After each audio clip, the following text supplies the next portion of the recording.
Talked to a few minutes ago before the game ended, before that clock hit 0, fans were celebrating.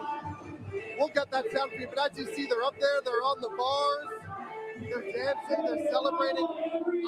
Fred and Jackie, I would say that we haven't seen it like this all night, but this is really what it has looked like since the game started, since kickoff, since the Eagles took the field. This is what we've been seeing here at Xfinity Live. Again, an unbelievable night. I want to see if Jorge can go over. You see a lot of people celebrating, but if you look out towards the doors there, you see a lot of people headed out. That's the mass exit to Broad Street, because we know when our teams win, we go to Broad Street. That is what people are doing right now. They're probably stopping outside Lincoln Financial Field to take a picture and then head up to Broad Street to party out front of City Hall, probably into the wee hours of the morning. So that is what it looks like here inside Xfinity Live right now. The party just getting started. I don't think anyone's going to work tomorrow, guys. Yeah, it's already a holiday. We've been talking about the number of people who are probably going to call out tomorrow. This is expected to be a record number based on what we've been hearing. And now we have a legit excuse, I guess, right? Absolutely. Yeah, I don't think any of these people are going to work tomorrow. I mean, it's been years since we had this type of night in the city, this type of result in the city. We had, of course, the Phillies go to the World Series. They lost 2 years ago. The Eagles went to the Super Bowl. They lost. But tonight, they won. And this city is celebrating. Oh, yeah. They're celebrating hard, as they should. Brian Sheehan at Xfinity Live. I'm sure that crowd was hyped throughout the night because it was that kind of game. It was that kind of game. TD after TD. We'd love to see it. A lot of reasons to scream tonight. Brian, thank you. All right, let's now go to Aaron Baskerville, live where there's always action after a big win right near City Hall, the epicenter of it all, often in Center City. Hey, Aaron. Hello, guys. Welcome to July 4th, I guess. Breaking out right behind me. You can see we're at City Hall, and it's been literally just a fireworks show since we've been here. We came here about a half hour ago, but we'll let you get some of that natural sound right now. But it's been like this for the last maybe hour and a half. I mean, the party started well before the game is over. You can see them over here at the statue, and you can see just, it is what it is, you know, but the fireworks continue going on. Say hello, everybody. Say hello to the Super Bowl champion fans right now. This is what it's all about. You can hear the fireworks. You can see the fireworks going on. I'm going to see if I can slide over here. Let me just talk to you. We're alive. Just talk to me about what you see and experience now. This is great. Everybody's well-behaved and having fun. Did you expect a victory, and did you expect it to look like this tonight? I expected it to look like this, and I did expect a victory. Absolutely. Is it July 4th tonight or what? I mean, a fireworks show. Huh? Oh, it's better than that. How amazing is this, just to be an Eagles fan and be here with fellow fans and experience something like this on Broad Street near City Hall? Yeah, it's a great thing for the city. It really is. Thank you. Celebrate, have fun tonight. So you can see what's going on here. I just want to give you a little bit of this environment. There we go. As the fireworks continue going on.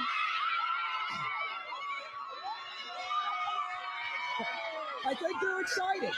I think they're having a good time. I know I am. Uh-oh, don't blame it on me. Here goes the champagne.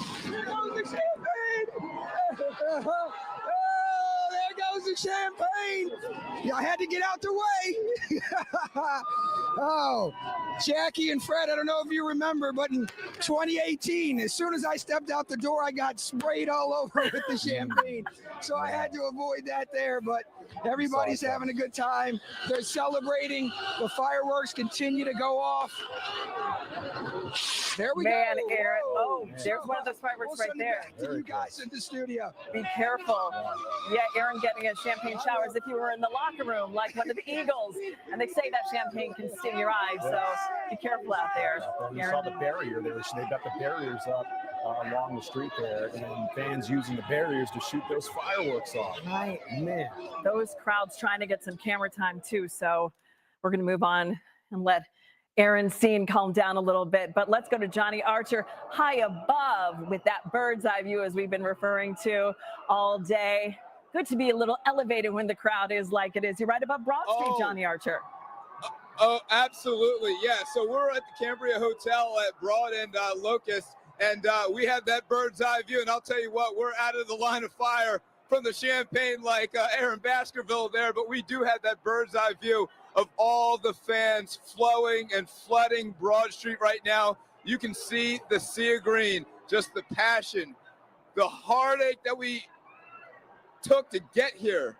This is passion. This is Philadelphia, and this is what we needed. This is our moment, a special moment, and such a dominant performance by the Philadelphia Eagles tonight. And how about that defense just absolutely tearing it up? That Cooper DeJean birthday pick six. And this is what the fans wanted, and here they are right now. I'll tell you, I started seeing people flooding out from the bars and from their Super Bowl parties by the end of the third quarter, and this is where we are. And you just see more and more people coming out, people waving, people cheering. The flags are out, people screaming the Eagles chant. It's just absolutely incredible, just the energy. John, if you pan down there, get these people down here to your left. John, I want you to okay, we're getting the fireworks. So there's just so much going on right now. As you see, there's fireworks down on Broad Street. And you see that the police, they have this under control, how they have people barricaded off in the street, but then they have the sidewalks blocked off so they can get emergency patrol and what now down there. But this is just an amazing scene and just a special moment for Philadelphia. Just like Brian Sheehan said, 7 years in the making, and what an incredible season the Philadelphia Eagles had. Just an incredible season. But these are the fans. This is what Philadelphia is all about. The fans. Yeah. We love our Eagles. We love our sports team. The most passionate fans in the country by far. And here they all are. I will tell you, it's like instinct to come out to Broad Street. I'll give you a little bit of a story. I wasn't here for 2018 when the Philadelphia Eagles won the Super Bowl then. I was actually working in Miami, Florida at the time, but I was a student at Temple University in 2008 when the Philadelphia Phillies won the World Series. And back then, you know, we didn't really have social media and whatnot. You get text message, but there wasn't really any message to tell us to come to Broad Street. It was just the instinct. We came to Broad Street and then came down to City Hall. There was just something that told us to come down here. And now that's just a tradition when we win big events. And here we are today, 2025, the Super Bowl champions. It's just fantastic. An incredible moment in Philadelphia history. Jackie and Fred. Johnny, it's like an unwritten rule, right, to go down to Broad Street. Yeah, no one had to tell them to do that. We're just going to go to Broad Street. That's the instinct, as you said, and we can hear and see those fireworks going off behind you. Johnny Archer, live above Broad Street. He's probably having a hard time hearing us. And I imagine people didn't wait until the game was over or even close to being over before pouring out to Broad Street, to Frankfurt and Cottman, because this was a blowout early. And I'm sure even in the third quarter, people are like, you know what? I feel like we've got this wrapped up. Let's start heading down to Broad Street. We're watching it unfold under the monitors, and you know, police had gathered there, and fans started showing up early. And it's funny because we joke about the superstition and just, you know, being cautious about celebrating too early, too much. But with such a dominating performance in this game, you just can't help yourself. You had to, and so you started to see folks gather out there and waving the flag, shooting the fireworks, and look at the sea of people. You know, we have to take a moment and take a look at the sea of people right here. Right. And just as much as the team, how you love that they have won this, the fans deserve it too, because as Johnny was saying, these fans in this city are some of the most passionate fans you'll find anywhere in the country. So they're always going to support the Eagles, win or lose. In this occasion, they deserve it. They worked hard. They've worked just as hard as the team. Yes, we do. We, the fans, deserve this, especially after 2 years ago, the revenge of going up against the Kansas City Chiefs again and winning against them. Right now, let's go to Lorie Mayk, who's also in Center City. She joins us now. Hey, Lauren, seems a little calmer where you are. Yeah, guys, it's calmer because I think all the folks here may be heading out to where Johnny is, where Aaron is, I don't know that they're getting all the way down where Brian is, but they are heading out to celebrate. We're inside the convention center where hundreds of people watch this game together. And talking about not wanting to celebrate too soon, I got to tell you, one of the biggest cheers we heard, I think, was that Gatorade moment with Nick Sirianni. It was like people could finally realize that it had happened. I got some fans here. Let's see when did you guys know that this was it? This was going to happen? When Devontae scored. Yep. Okay. We're from Alabama, so we're big with Jaylen. We're big with Devontae Smith. I got one daughter in Atlanta, one from DC. We're all in Philly just for this. You wanted to be in Philly for this game. What was it like to watch this game with all of these Eagles fans? It's the first time we've gotten to do it. We're always watching in Atlanta, in like New Orleans, Alabama, we're not, anywhere where it's not Philly's Philly, best. but it's the best. You guys got the Philly experience. And more now, right? You head out towards Can't wait Citywide. for the But this was a great setup. So this was fun. A lot of Philly fans. So. All right, guys. Well, we'll let you guys enjoy the victory, guys. Yeah, this place has. This place was busy and buzzing earlier today. We heard the big cheers on all of the big moments, but it has largely cleared out now. Probably folks heading out to do some more celebrating. Guys, we'll throw it back to you in the studio. Lorie, Mayk, thank you so much. Yeah, folks cautiously celebrating, but now we are there. Deanna Durante from Fort Washington in Montgomery County. Deanna, we were talking about this. We were sent a couple of messages last week about the superstitions, and we've overcome that now. We are world champions.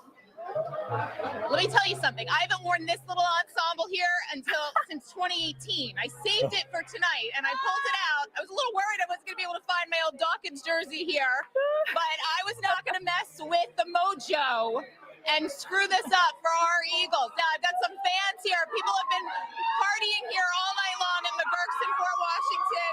You can see the excitement. People are thrilled that we won this again, and some people even said we did it almost too easily.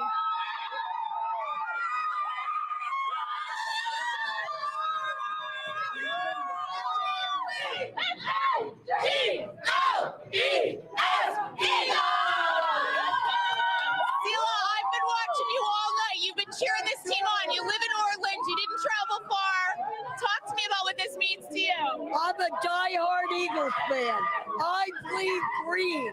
This is so exciting. I'm at a loss for words. I'm like crazy. Now, you've got our coach started his career in Kansas City. You had Andy Reid in Kansas City. This was supposed to be the three-peat for Kansas City, and we just took it. But he never got us a Super Bowl. Gotta love him, but he never got us a Super Bowl. How about your reaction watching all this night? You sat here, you were faithful, you were calm. Peaceful, I was calm. It doesn't get any better, does it? It wasn't even a game. It was nothing. I didn't panic the whole game. Well, I didn't see a lot of panic here tonight. I saw a lot of cheering, a lot of celebration, and in true Philly form, we deserve it. We deserve it. It's our time. It doesn't get any better, right? Come back again next year. We'll be here. We'll be here again next year. How about your reaction to watching all this? I was insane. I'm happy we won tonight, and hopefully by the end of tonight, we can all go and have fun tonight. Go Birds! You know, you heard some fans talking about how they were watching calmly. There was a lot of cheering, and in true Philly form, a lot of trash talking here. Well deserved, because the Chiefs, they just didn't show up tonight, did they? No, it was all Birds all the time. And it looks like it's going to be all Birds for the rest of the night here, too. We'll toss it back to you guys. Yes. Yeah, the trash talk. I mean, they backed it up. They backed it up tonight. Fans there, you see, having such a great time. Fly, Eagles, fly. Such a good crowd there with the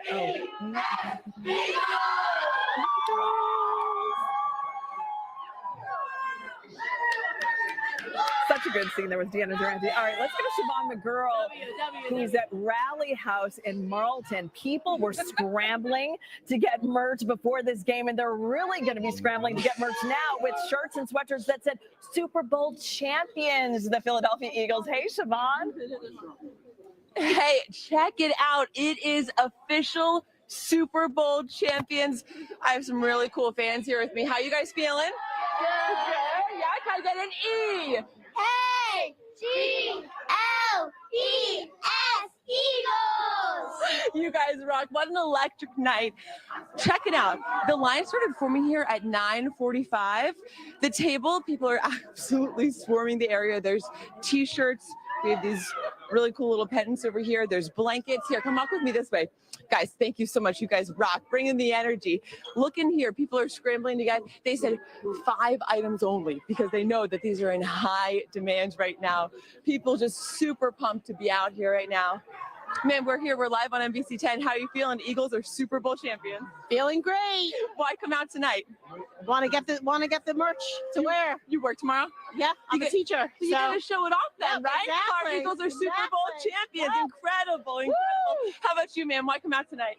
Because we had to get our merch. Have to work tomorrow. Have to show those Giants fans that Saquon's ours.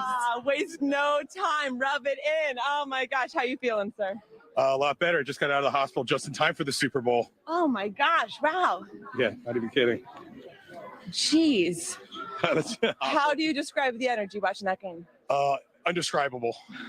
Absolutely undescribable. How long have you been an Eagles fan? How old am I now? 42?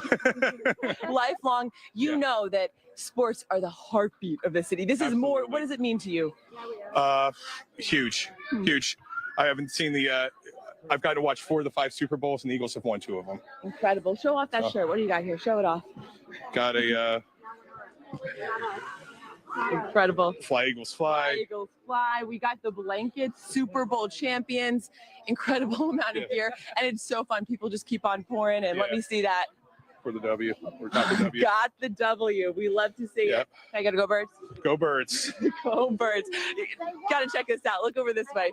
John, if people just keep on filing into the store, the energy is so good here. Oh my gosh, fans of all ages out here wasting no time. Hey there, how you doing? What did you think of the game? I think that we crushed the Chiefs. Oh, you sure did crush the Chiefs. Energy incredible. Yeah. What are you getting here tonight? What? What are you getting here tonight? Super Bowl shirt? Yeah. You're not in here. So you guys have to go to school tomorrow? Yeah. So then you have to show off all the cool Super Bowl shirts, right? Yeah. Awesome. Guys, energy is so good. We'll send it back to you. It is official. Just seeing it in writing. So good. Yeah. In Marlton. Send it back to you guys. Yeah, how much are you going to snatch up for yourself, Siobhan? That's what I want to know. How many hoodies you're going to walk out with? Gonna do a little bit of shopping. They said 5 items only, so I'll, stay under control. But that's good to know. I didn't think that a retail store would be open this late at night. So now we have to add that to the list. Broad Street, Frankfurt and Cottman, Xfinity Live, and then to get some merch at Rally House. Makes sense. Smart move before they sell out. Mom girl, thank you. I like how she was talking to the teachers who are planning for school tomorrow. So they are going to go to school. The teachers are going to be there. That's right. Governor Shapiro said that because of superstition. Yes. Because 2 years ago, they delayed the start of school, and we, of course, did win 2 years ago. So if it ain't broke, don't fix it. And you're seeing a live image here now of folks celebrating here in Center City. You can see folks, it looks like there might be burning something, letting off smoke there, but you can see the bollards and the barriers there where they've got like a section of the middle of that kind of blocked off, but they are enjoying themselves right now. Our Johnny Archer is live with an eagle's eye view of the scene there. Johnny, some great sights and sounds tonight for the big Eagles win. All of that, all of the above, Fred. And believe it or not, there's even more people here on Broad Street than there were the last time you saw me. Take a look. Broad Street is packed with people. And you see that smoke there, green smoke. Fred, you were talking about smoke. They have like these canisters that are emitting this smoke, and you can see behind me there, they have the green smoke for the Eagles, but just a sea of Eagles fans, a sea of green, a sea of celebration, just happiness, joy, the passion, the energy from all these fans out here on Broad Street. I'll see people as far as the eye can see. I'm looking north at City Hall right now. There's people from City Hall all the way down south, and I can't even tell from my vantage point how far this crowd goes. That's how many people are out. Now, I'll tell you, Philadelphia police, they do have a section near Broad and Walnut blocked off for security purposes. But other than that, Broad Street, at least from what I can see from City Hall, and again, I don't know how far south, there's packed with people. Just look at that. Look how many people are there. Completely packing Broad Street right now. Incredibly happy.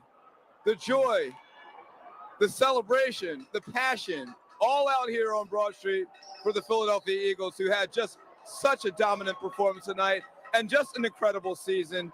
But you have to always give it up to these fans because, like I said before, Fred and Jackie, these are some of the most passionate fans that any organization could ever ask for. You know, whether they win or lose, these fans are always sticking by their Philadelphia Eagles, that's for sure. And these Eagles are bringing home a Lombardi Trophy to Philadelphia once again for the second time in the organization's history. And that's just something like truly, truly special for any city, but especially the Philadelphia Eagles and for these fans. We'll send it back to you in the studio.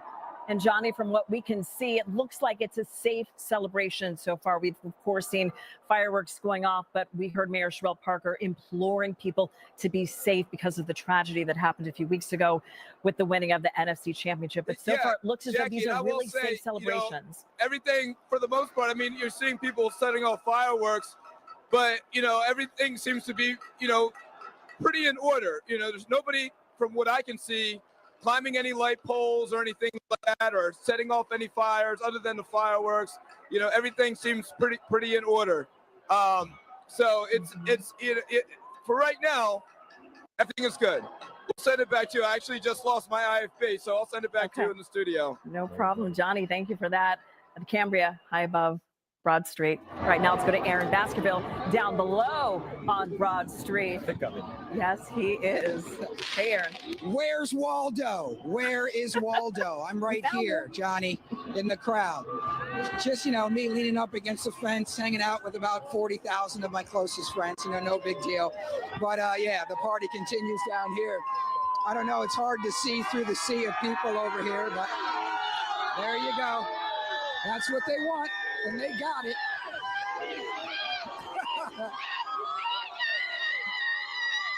My man's been waving his Eagles flag for about an hour and a half, so I'm going to give him a lot of credit for that. But like you said, so far, everybody's just having a good time. It's peaceful. You do see the fireworks going off every 5 seconds or so. And, of course, you do have some people climbing the poles. But as you can take a look down here, all the way down Broad, where Johnny was down there, somewhere down there, but you can see how far down it goes with the sea of people.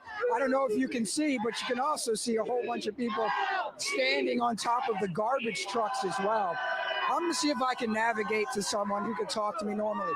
Hey, we're live, but just talk to me normally. How does this feel? This feels amazing. Our second Super Bowl, and we beat Kansas City. Let's go!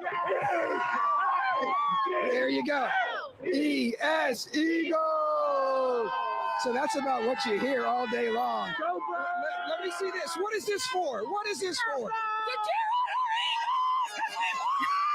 She brought her own megaphone. Like anybody's going to hear her anyway, right? I can't hear myself, but this is where I want to be. Eagles! Be with the people. So, oh, wait, hold on. Let me see this jacket. Let me see the jacket. Show off the jacket. Did you? Is this an Eagles? Is this an Eagles inspired? Yes. Yes. Are you? Describe the atmosphere out here. Oh, it's liberating. It's just the energy is crazy. Enjoy. So, I guess you got to come out in your Sunday best, right? If you're going to come out here and celebrate with the folks, but I don't know. Take a look around. I mean, soak this in. This is why we're out here, right? Soaking in all this action, all the pictures, the sights and sounds of what it's like to be a Super Bowl champion once again. It truly is unbelievable. And I can tell you, since this has been such a big blowout, that folks came out here almost by halftime. We were sitting down the street near 16th and JFK, and like you could hear the city erupt every single time they scored. So, you know, we're just going to have a good time. You know, we'll be checking in We're going to send it back to you guys in the studio. And in this game, we heard a lot of erupting because the score was pretty big. It was a big score, a big deficit in this game. Not surprising at all that people started showing up early because the score, Eagles ran away with it from the start. All right, we know the celebrations are on Broad Street, and we know they're on Bourbon Street, too. For that, let's go to Miguel Martinez-Vai live in New Orleans. Hey, Miguel. Hey guys, wow, what a magical night. And take a look behind me here on the field, the Superdome, Super Bowl champions, the Eagles logo there next to the Lombardi Trophy. This is so different. You can actually see Jaylen with the trophy over there. So it's a magical atmosphere out here. It's been absolutely electric, incredible. As we say, the Eagles fans, they travel well. They make every game feel like a home game. But because of the score difference, this game, we felt good. We felt energetic. Actually, throughout the Super Bowl, I kept hearing just chants, the E-A-G-L-E-S. It would echo from corner to corner, from different part to different part. I want to introduce you to some of my friends here. Now, we got the Kevins who dressed up because this is a formal event. Talk to me about, these are lucky too. Well, first I'd like to thank New Orleans for throwing an awesome party, guys. That was awesome. Once in a lifetime event. Well, once in a lifetime, but you guys, this is twice in a lifetime for you. Talk to me about that. Do you understand what it means right now? I mean, people are happy. People are happy. Minneapolis, we had a great time. I'm telling you right now, this is awesome to be here, to be with all these fans, and to just witness greatness. Yeah, hearing this moment here, a second time, seeing the second Eagles win. This time, though, in a full vindication arc. Talk to me about that. Well, listen, we didn't take these to Arizona, but we took them to Minnesota. And that means these are good luck, man. I love it. Well, all right, you keep those safe. Yeah, you keep those safe. Now, over here, again, we got a little swoop representation. How are you feeling, bud? I'm feeling fucking electric. I've never had in my life. It is electric. It's absolutely electric here. You feeling good? Listen, they can say what they want to say, but our quarterback, our running back, our coaching staff, and our fucking history, our freaking history. It's written in stone now. It's written in stone. I was there for 2017. I was there when we lost in the NFC Championship game against the Rams, Buccaneers. I was a young little tad. Now we're winning fucking the Cowboys. Who the fuck are we? A lot of emotion out here, a lot of excitement. Let me give you another look here at the field. We'll send it back to you guys with this look again. I just want to show you Caesar Superdome, Super Bowl champions, the Eagles logo there next to the Lombardi Trophy. It's a big night for Eagles fans everywhere. And the Eagles, they're taking over New Orleans as they have been all week, but the party's going to keep going tonight. I'll send it back to you guys. I can't imagine what it was like to be in there in the dome during the game when all of this was happening and to see them scoring so much early and often, Miguel. It was electric. And like I said, you could hear it was the Eagles fans really taking over the Superdome. It was the echoing of the cheers. I didn't really hear any Chiefs fans kind of belting out. At one second, I was like, can Chiefs fans even spell? Nobody was throwing a C-H-I, out there. It was all E-A-G-L-E-S. So, yeah, we took over. And I did hear that, that stadium, there were so many Eagles fans. They travel well. The Chiefs had won so many times. People might have been fatigued with that. And we know how well our Birds fans travel and will show up and show out as they do. That's exactly right. And actually, a lot of locals from New Orleans were telling me exactly that. The Chiefs, they've had their victory run. They wanted the Birds to win. That's exactly what we saw happen tonight. And what a win it was. Oh, I'd love to see the green confetti coming down, but of course, remember the images of Jaylen Hurts 2 years ago in the stadium in Arizona and the red confetti. Oh, Miguel has some confetti. Some of this. Bag it up and some of this. Yeah. You're going to bring some back for us? Got it. I mean, this is what we've been waiting for, right? Oh, that's so good. I have some confetti from the Super Bowl back in 2018, but nothing like the new fresh confetti because it's a whole new team right now.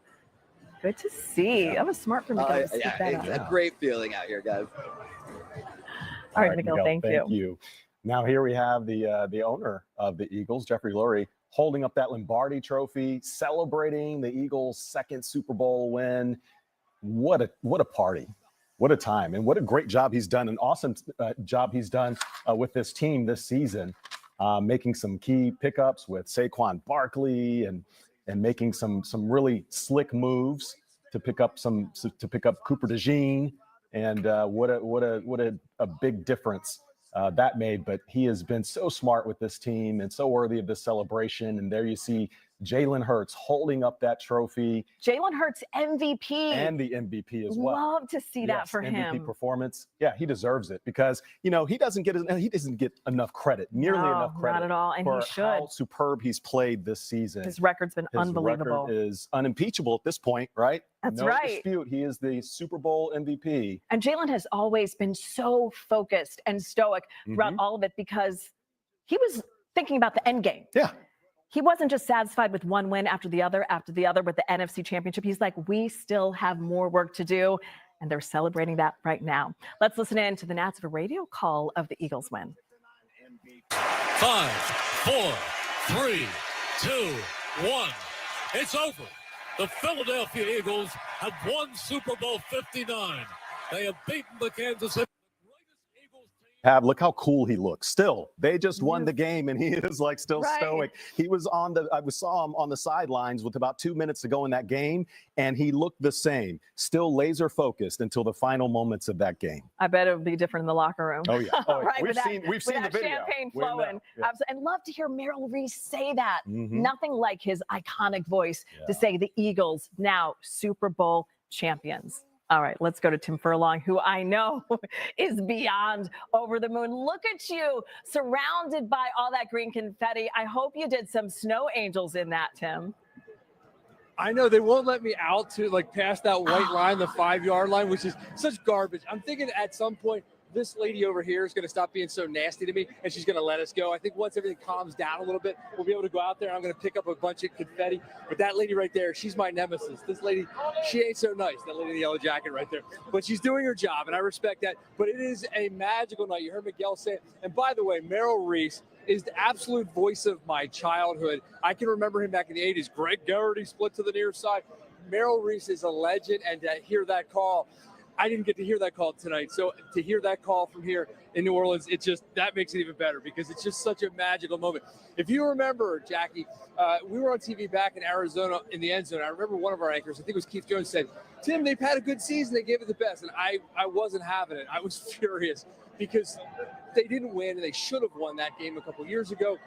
Tonight, they took care of business in every way possible. Chiefs fans were almost not here. Tay-Tay's boyfriend, I'm not even sure he played in the game.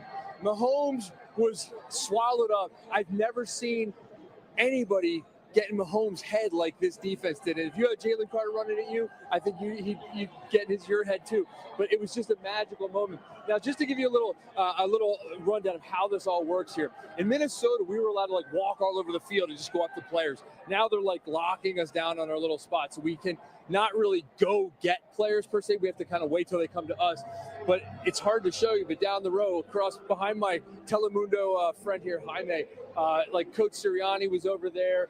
I saw Jeremiah Trotter Jr. and, of course, his dad, Trot, the Axeman, who's just got to be the proudest papa ever right now. And Jaylen is over there.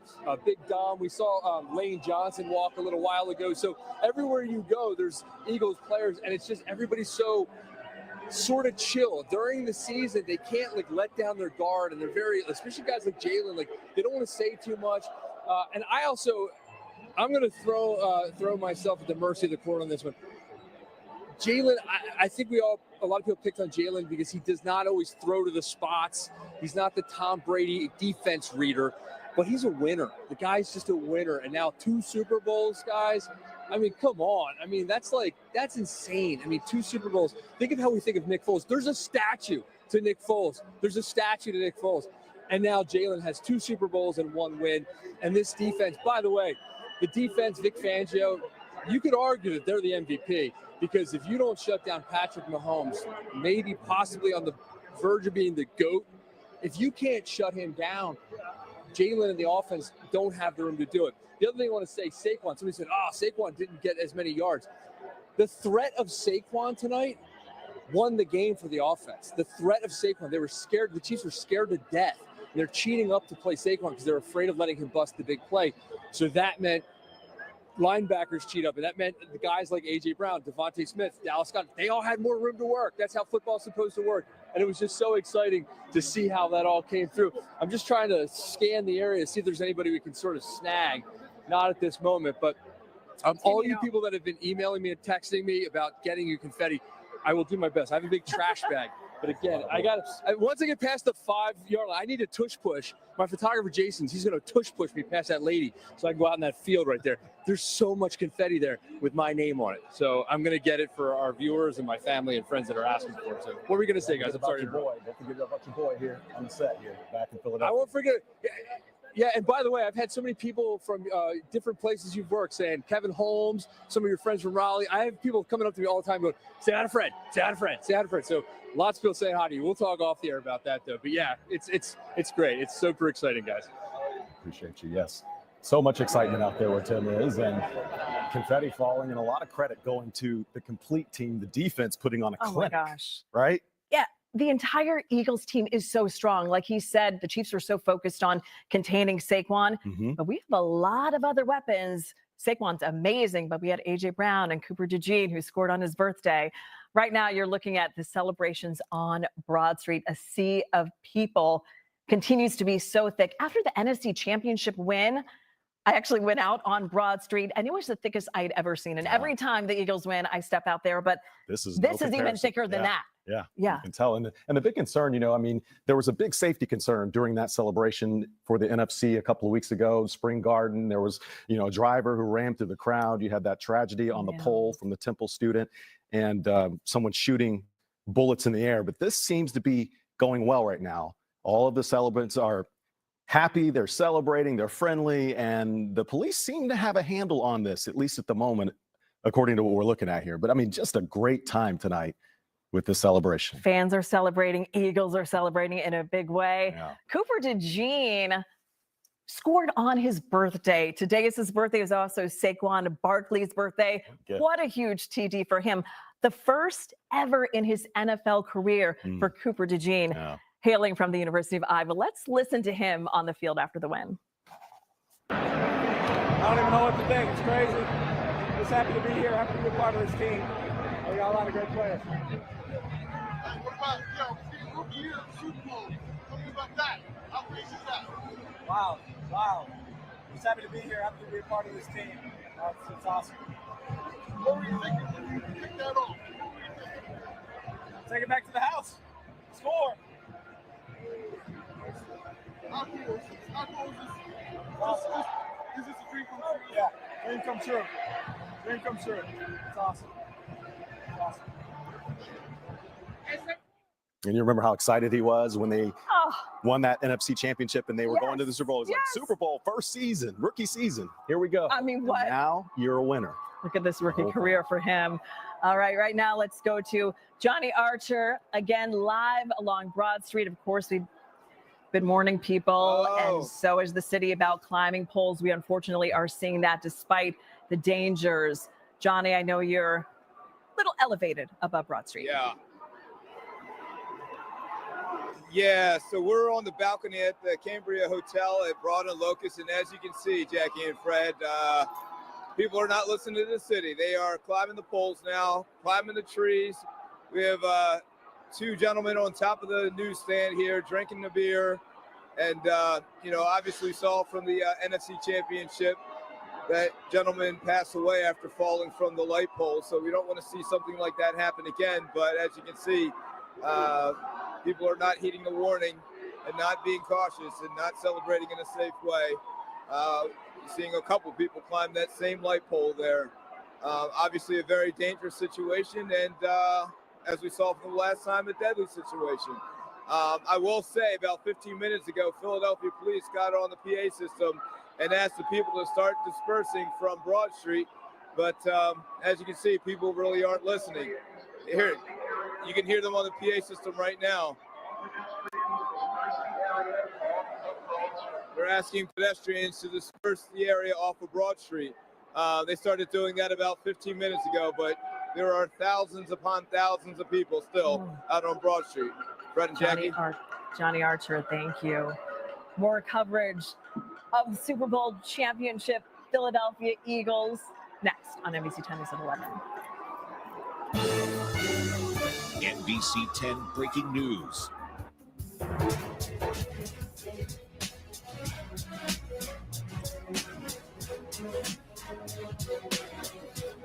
The Eagles are Super Bowl champions. Let that sink in again. For the second time in team history, the Birds won the Lombardi Trophy. What a dominant performance from the Eagles.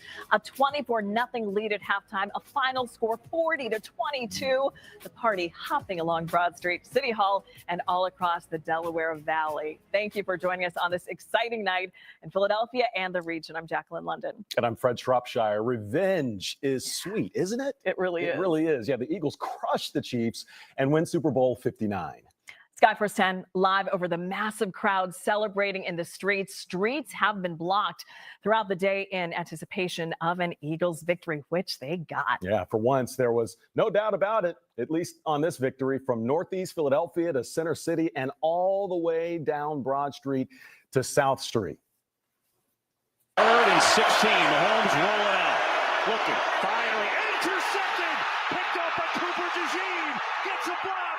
DeJean is in. Touchdown.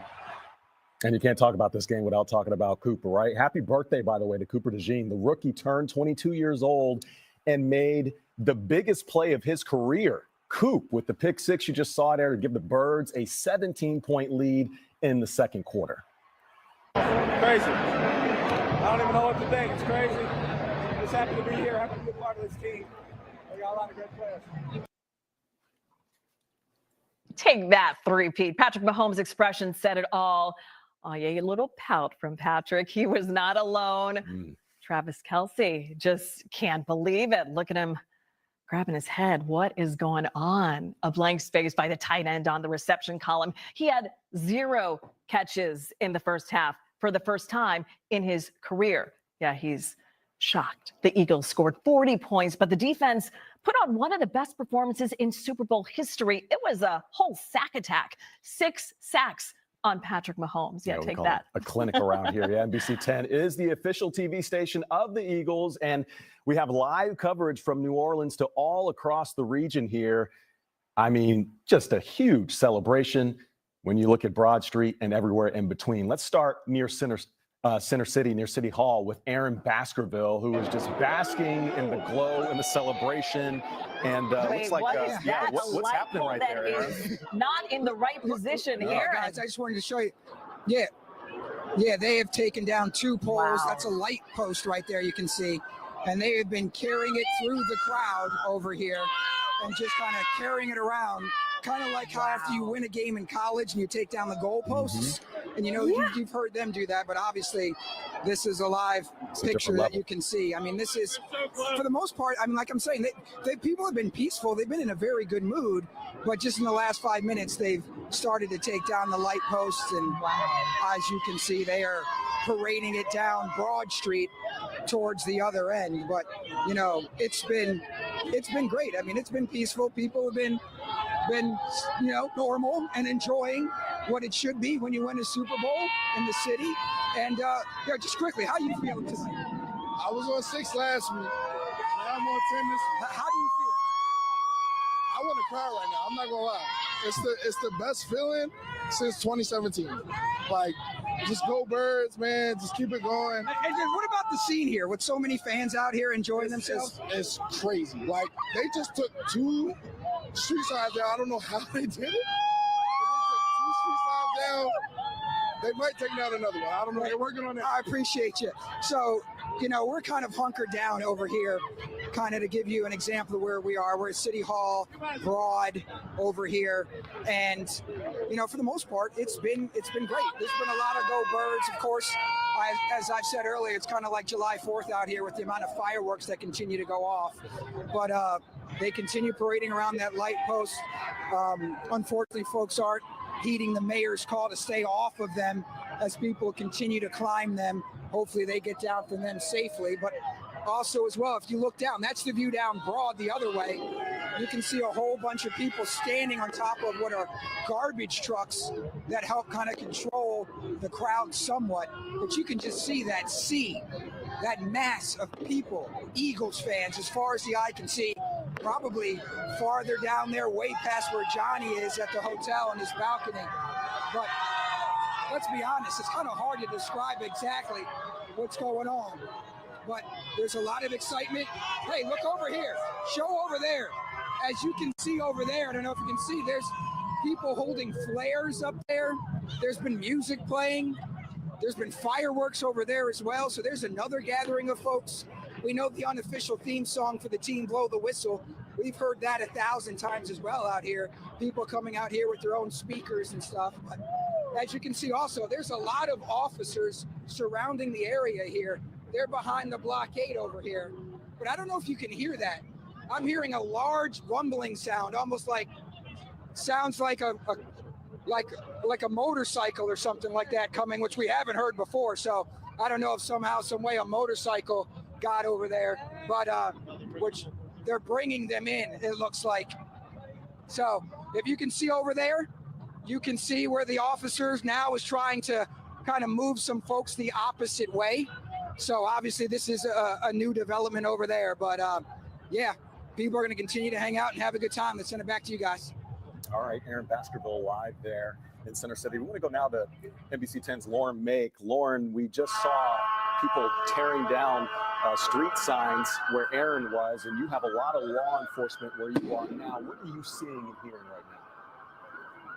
Yeah, Fred, this may be the rumbling sound that Aaron was just talking about. We are seeing a stream of law enforcement coming through here. We're on the north side of City Hall right now.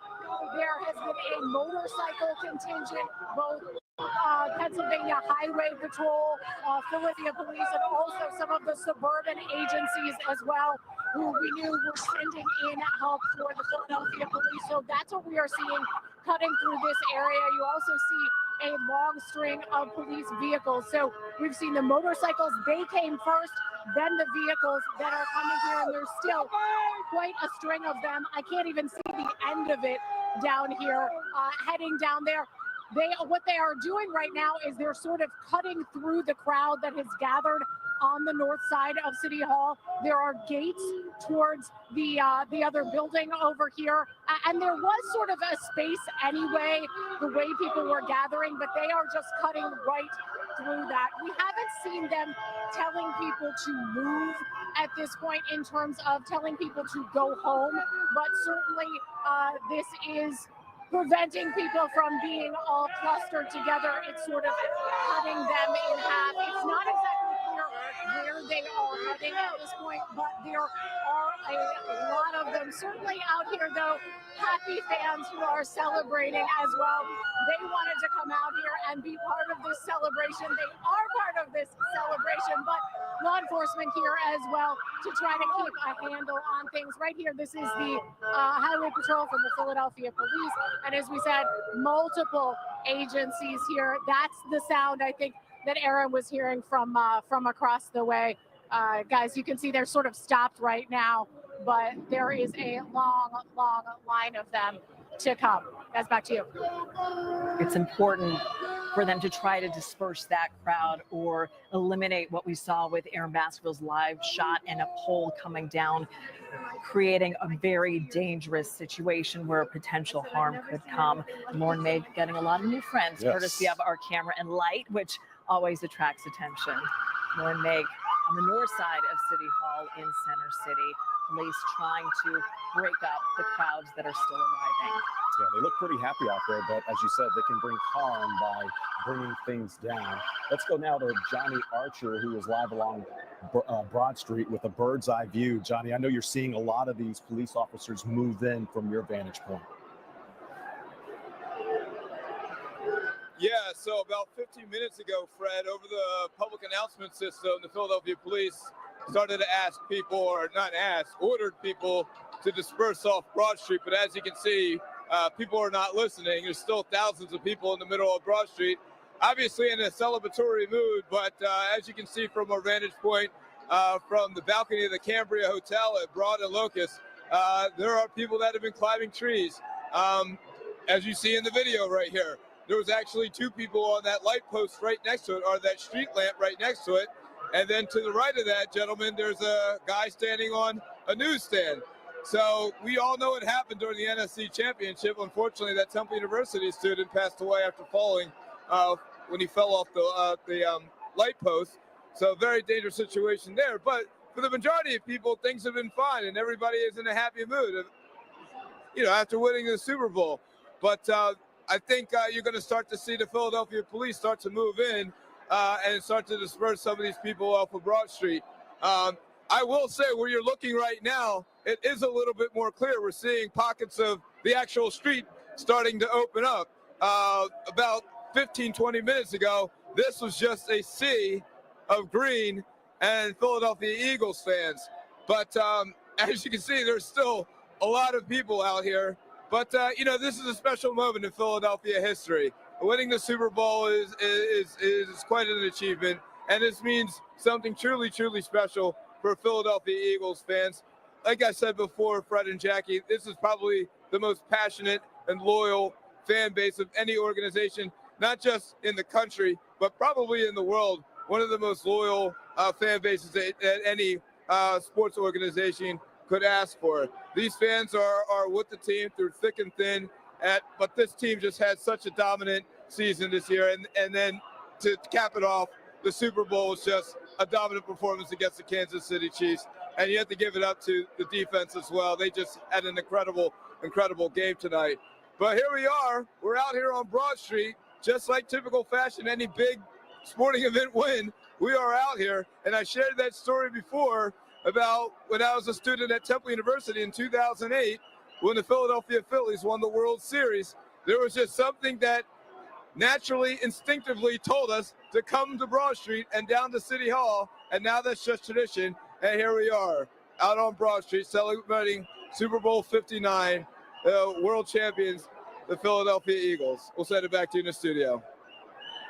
Yeah, Johnny Archer live along Broad Street there with the bird's eye view. I mean, this has to be the biggest win in Eagles franchise history, not only because it's a Super Bowl, but because of the margin of victory. Right. 2-time Super Bowl champions. And they did not want a repeat of 2 years ago when the score was much too close and KC won by a field goal. No, they ran away with it from the start. Let's go to John Clark right there where it was happening in the stadium. Can you believe this, John? What a win. It is unbelievable. And I got to tell you, from talking to the Eagles players celebrating on the field, the defense felt this game would not be close. You're talking about Patrick Mahomes, Andy Reid. They're going for a three-peat, and the defense thought this game isn't even going to be close. And I want to show you all of the Eagles fans here. Take a look at the banner up here, Super Bowl champions. They were ready to go. Eagles fans are sticking around here. They're all around here at the Superdome. And you come over here, everybody is still here. It's Mardi Gras here in New Orleans. Eagles fans making the trip. They took over the Superdome, and I got to tell you, they absolutely dominated one of the greatest quarterbacks in the game. They intercepted Patrick Mahomes twice. They sacked him 6 times, and it wasn't even close. And the thing guys are telling me on the field is this is a selfless team. Everybody plays for the team, not their stats, not their personal goals. They play for the team. And I caught up with the architect of this complete team, best team in the NFL, Howie Roseman. All right, we are here with Howie Roseman. My goodness, a complete team. How proud are you of everybody, the way they locked in? I think that's the exact right way to say it, John. Really proud of our players, our coaches, our staff. Can't wait to get back to Philadelphia with that trophy again. Yeah, again. And you put together an incredible roster, but it also takes guys being unselfish. And they all just said, even on the defensive front, unselfish play, not going for sacks. How proud are you of that part of this team? Yeah, I'm incredibly proud of Coach Sirianni. You know, what he goes through, and I work with him every day, and he's a special guy. And he has this saying, you can't be great without the greatness of others. And I think that's our team. You know, that saying, certainly I can't play, I can't call the plays, so I can't be a world champ unless those guys execute. And so I think this is for our city. You know, when you do it once, sometimes people think it's a fluke. When you do it twice, they can't take it away from you, brother. Final question for you. 5 years ago, you drafted Jaylen Hurts in the 2nd round. did you honestly envision that this could happen? Jaylen leading this team to a Super Bowl. Yeah, you know, when you draft quarterbacks, that's all you think about. You know, you think about them being world champions. And I'm happy for him. I'm proud of him. All of us, everyone on this team has stories of determination, persistence, being questioned, and being a world champion. You want to tell Philadelphia something? Can't wait to get home with the trophy. So that is Howie Roseman, and Eagles fans have been serenading the players as they leave the field here.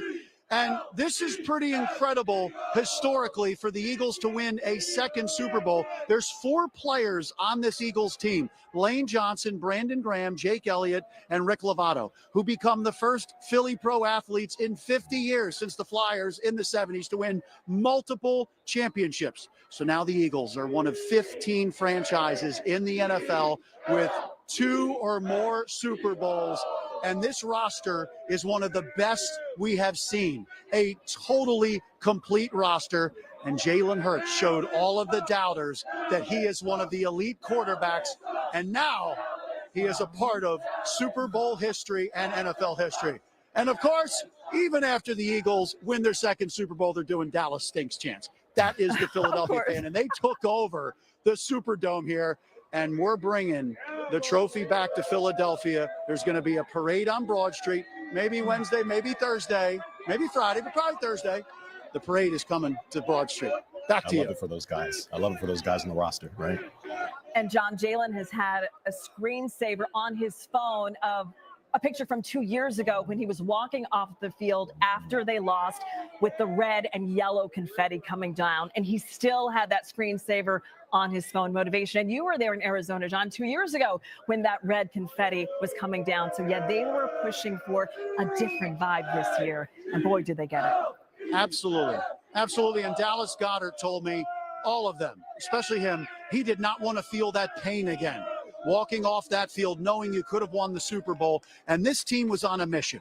This team was really on a mission to not only win the Super Bowl, beat the Chiefs, avenge that loss, and they got it done. And you had some new players come into this team this year that jumped right on board with that mission statement of winning the Super Bowl. I'm John Clark. We'll go get more interviews for you. Back to you in Philly. All right. John, thank you. Let's listen in now to Jaylen Hurts, the MVP of the Super Bowl. It's been a long journey. It's been a journey of ups and downs and highs and lows. And I've always stayed true to it in the end. And having this vision of just being the best that I can be, and that evolving over time into this desire and this flame inside to win. And you don't do great things without the guys around you. So the effort, the work, always leaning on that, trusting in that, and trusting the process and staying the course and sticking to the script.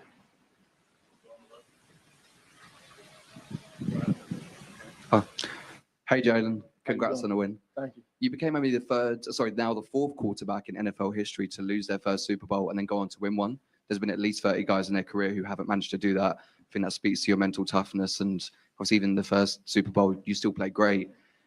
What does that just mean to you to hear that out loud and obviously to silence some doubters, because there have been some throughout the season?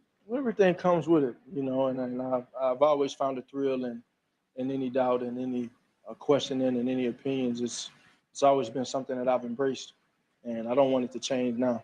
It's because of the results. So just running your race and playing with purpose. You know, this is what I'm called to do in this season of my life, and I'm gonna give it all I have and try my best to leave no stone unturned. Jaylen, was that part of the game plan from the beginning that you could throw against the Kansas City Chiefs and go long with your receivers? It was just something that kind of came. It was something that kind of came. You know, I just think it's something that kind of came. You know, we just was able to execute. And I think the main thing I'll point to is you being able to find ways to win in multiple ways.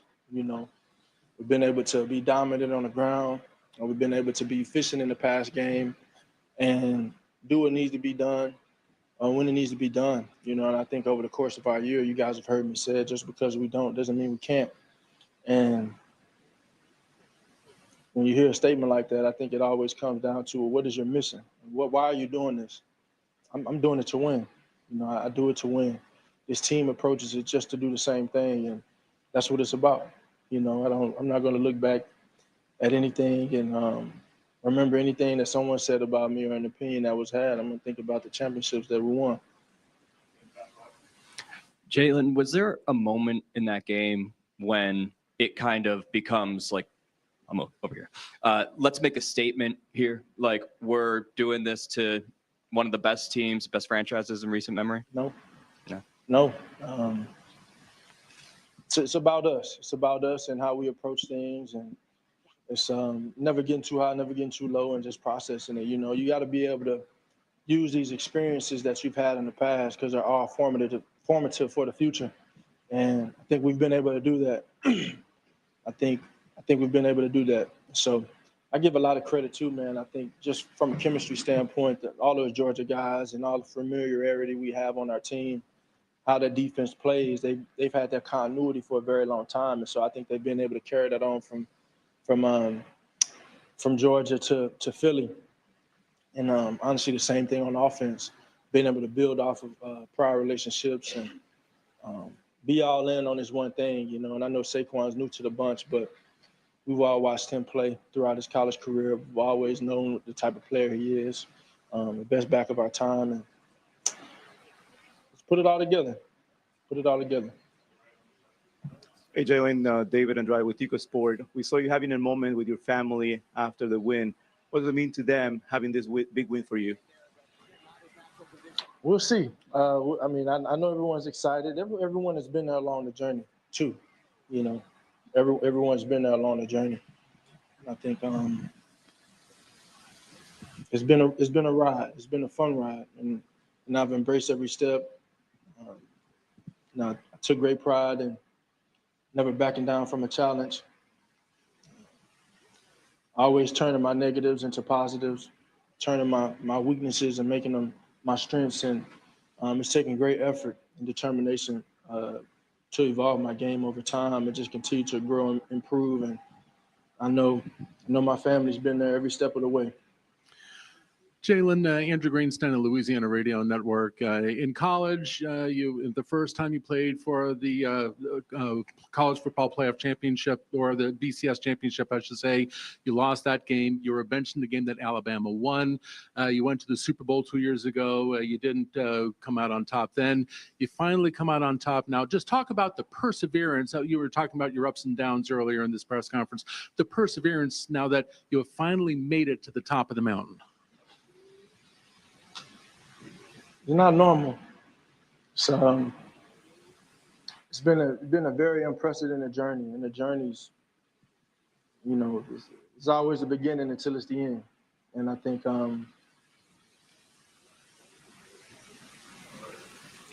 it means a lot. Quantifying all that work over the years, embracing everything, taking every challenge head on, and taking every joy and moment of achievement and success head on as well, and processing them all as one. Hi, Jaylen. Congratulations. So your phone screensaver has been you seeing the confetti drop from the Chiefs. You know, and when I think about that wouldn't even post them. You know, I told them I'm gonna start finding their ass in there. They had their phones out in the team meeting, you know. But are you going to change it now that you have pictures of yourself in the confetti winning? I don't know. Maybe it's something I need to stay there so I can come back here. Yeah. How important, Jaylen, how important was it to jump out to such a commanding lead in the first half against the team that seems to always squeeze out close wins? Well, I think for us, we've been able to win in the multiple ways, and it was just really about taking it a play at a time. You know, I look back on previous games and in previous years, and you know, you want to put a high value on finishing, having great focus and finishing. You know, and think about the last time we were in this game, we were up 10 at halftime, and you know, they played a hell of a game to get back into it, and but we wanted to put a high focus on finishing it the right way, and it took a team effort. Vicki Jones with VMH Sports right here. So Patrick Mahomes just said literally a few minutes ago, he knew you would be back. That's one part, and how you feel about that. And the second part is you spoke of it again, purpose. If you've had a moment to think about it, or if you thought about it beforehand, how has this win added to your purpose? The first being, again, Mahomes, what he knew about you, and how this has added to your purpose. I got a ton of respect for Pat and everything he's been able to accomplish. Always a pleasure competing against him.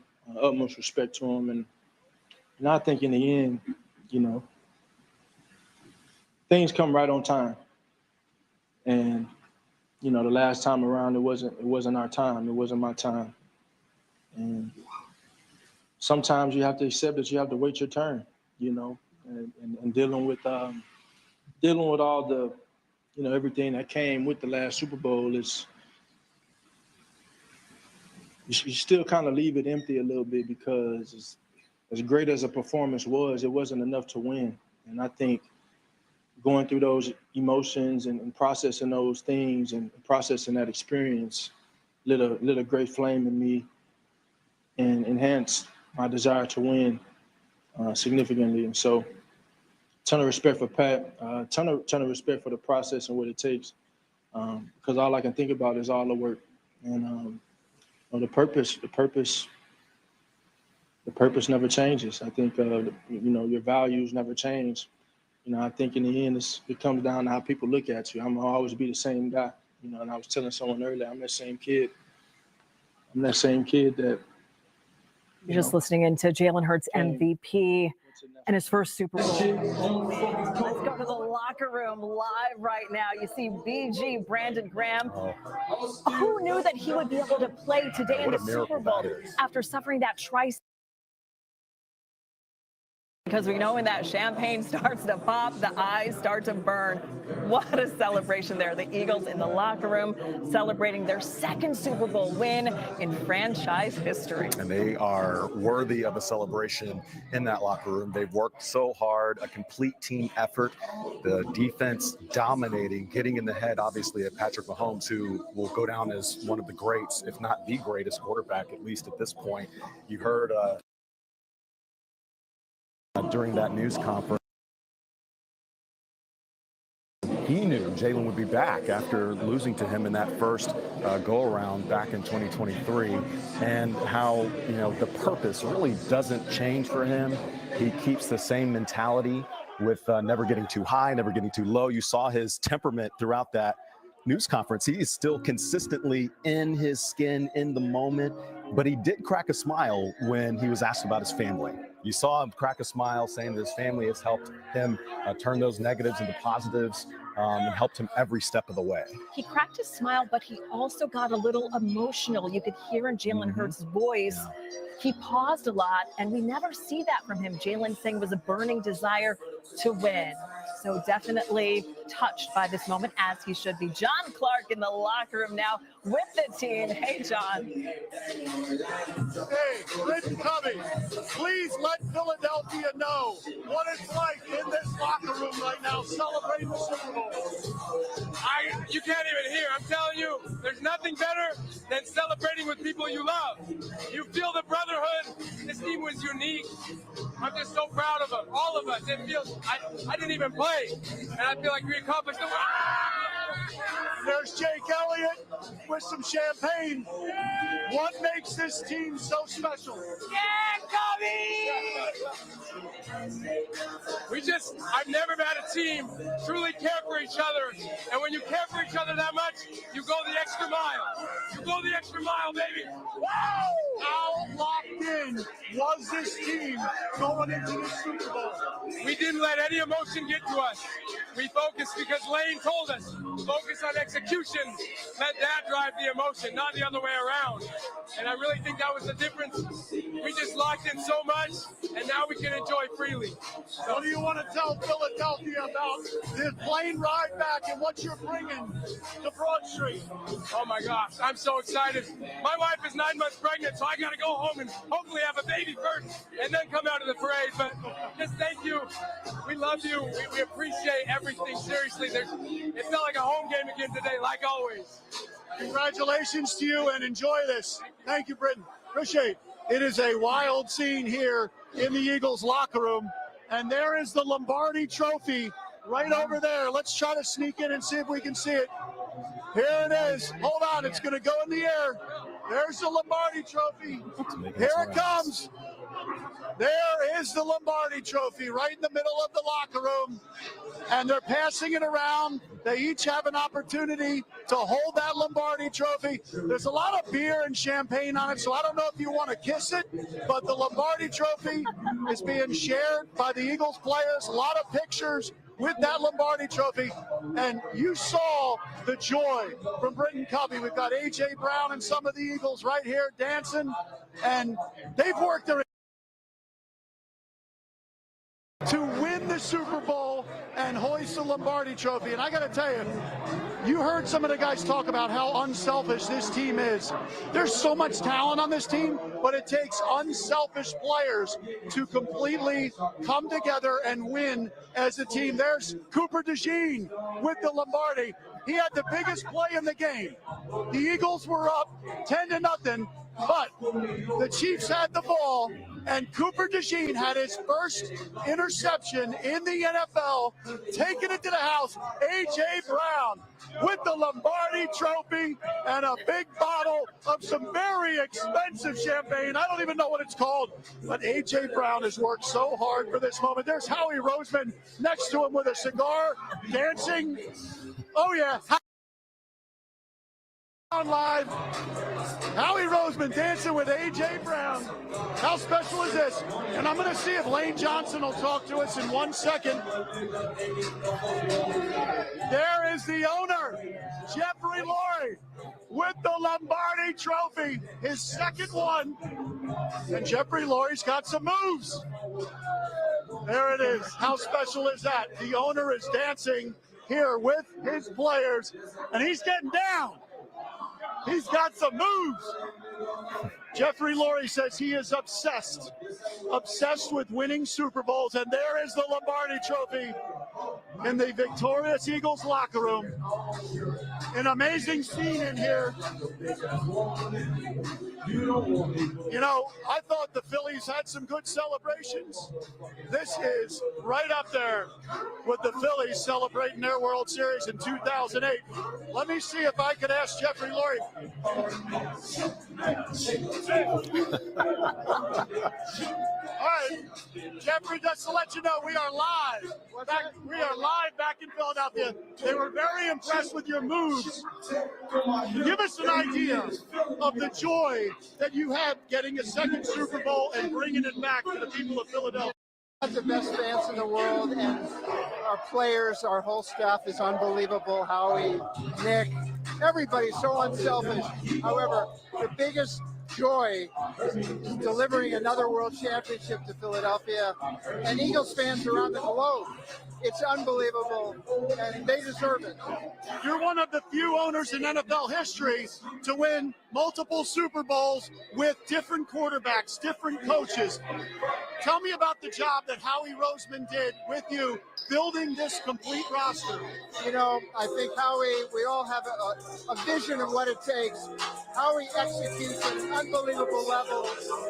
And you got to love your team, love your franchise, and then you do everything possible to be world champions. I asked Howie this earlier.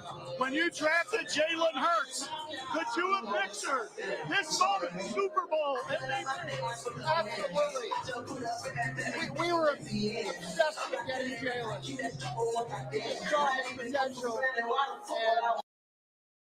and exactly the way it would be. Honestly, the guy is very special. He's got the clutch gene. All right, to wrap this up, what do you want to tell Philadelphia? They're all watching back there. I love you, Philly. I love our fans, and you're a world champion again.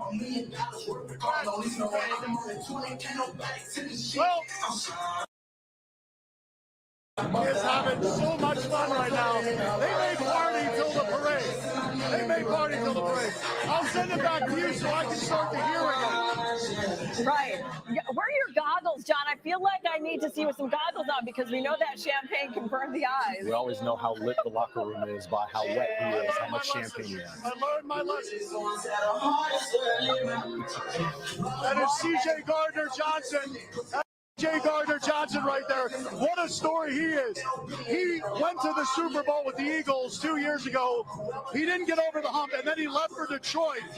And then he came back, and now gets that Super Bowl in his second time with the Eagles. And he played here in New Orleans, was drafted by the Saints. And now he's got his Lombardi trophy. I don't think he's going to let it go. He is dancing with it like a +2 at a dance.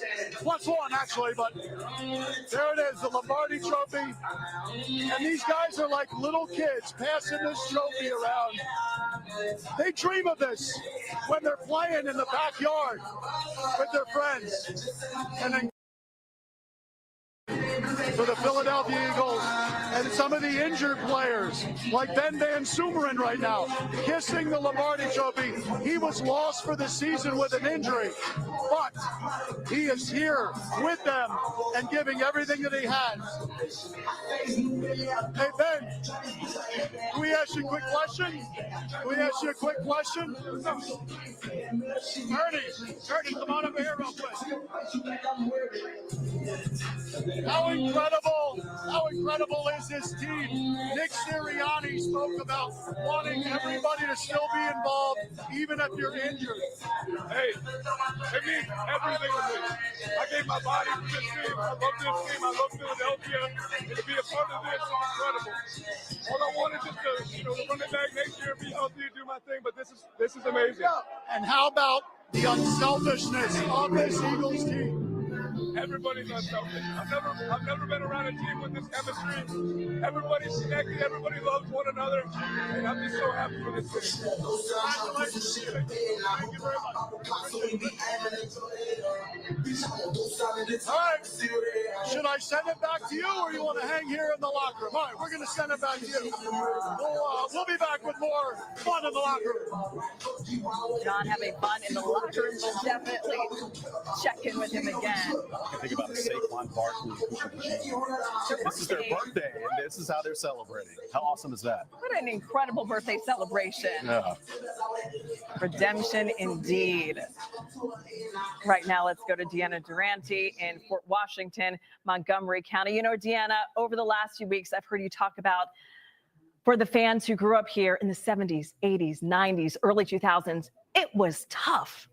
These fans just wanted a win and hard fought decades and decades of that desire.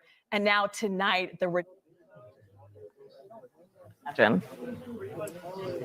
I have a theory about why the Kelly Greens are so popular, because I know as a kid when we would have those, the baseball jackets or the football jackets with the white leather and the Kelly Green, and we were cheering for our team and they just weren't getting it done. Well, now we're old enough and we remember the Kellys and we want to wear the Kellys, but let me show you what people want to wear. You said I was in Fort Washington. Well, we were, but now we're in Willow Grove. We're inside Rally House, where when your team wins the Super Bowl, what do? Well, if you're going to go to work tomorrow or school, then you got to have the gear, right? So Rally House has out here on the tables all of their Fly Eagles Fly, the Super Bowl champion shirts. And take a look here. Chase, I'm going to have you keep walking back here. Look, so people are buying their gear here, or they're selecting their gear. How far did you guys drive to get here? 5 minutes. Not too far. Nice, easy one. Okay. So they've got the store set up. We're gonna walk back here. Take a look at the line here. So of course Rally House. They've got all the gear for all our Philly teams, but of course tonight people are focused on just the one. So you come in through the front. You pick up here from the tables. You go back here. There's some more stuff here. Look at this. You've got the youth T-shirts. You got the teal, the gray, the black. They're going to be they're putting out more as we speak. We've watched them refill the tables. And then you come all the way to the back of the store here. And this is actually where the cashier line begins. So here we go. We got to get past the flyers. And then the line goes here, wraps all the way to the other side of the store to be able to pay for these shirts. This is what people are doing before they go to bed tonight, if they're going to bed. Are you guys planning on going to work tomorrow? Yes. Yeah, but you got to have your gear, yeah? Exactly. I have to have my gear. So when I'm on camera tomorrow, I will have this on. I'm ready. Zoom calls tomorrow. Yes, Zoom calls All tomorrow. right, I was going Yep. to say you're on camera. Yeah. No, for Zoom calls, I'll have this on for sure. Where are you guys from? I'm from Philly. Okay. So you came into the burbs? Yes, not too far, only Not about too 15 far. minutes. So this is the closest one This is for the you. closest one, so we just rolled on over. All right. Where's yours, sir? Are you just buying for her? Yeah, we're gonna come in tomorrow and get my size and everything like that. So we're gonna be here. You're going to be shopping? We're gonna be shopping. Oh, A yeah. lot of people. I thought there's no way. There's no way. People are going to go home. They're going to take a rest. Parking lot's full out there. Yeah, it's packed. We were surprised. We called ahead to see if they were going to be open, so we just ran over once we saw they were going to be open. Well, I think we found where the cars are outside, but all the people are in here. Take a look here. Did you guys have some fun tonight? Were you guys out?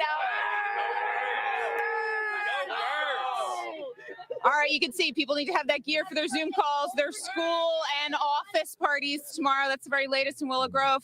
Back to you guys. All right, make sure you get yourself some good gear there, Deanna. Thank you for that report.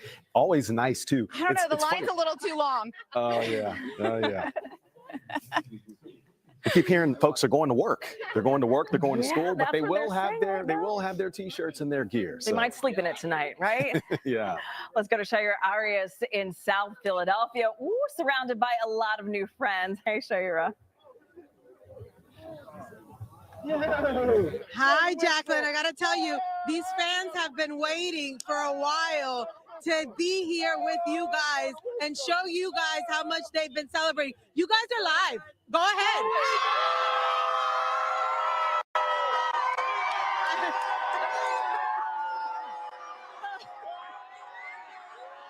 So we have little kids. We have their parents. We have people from the neighborhood. We were here 2 weeks ago. We were here when we saw the win for the NFC Championship, and we're seeing a lot of familiar faces. We're right in the intersection of Broad and Porter, and like I said, it is just chaotic. People are so happy, so excited. Go ahead, go ahead.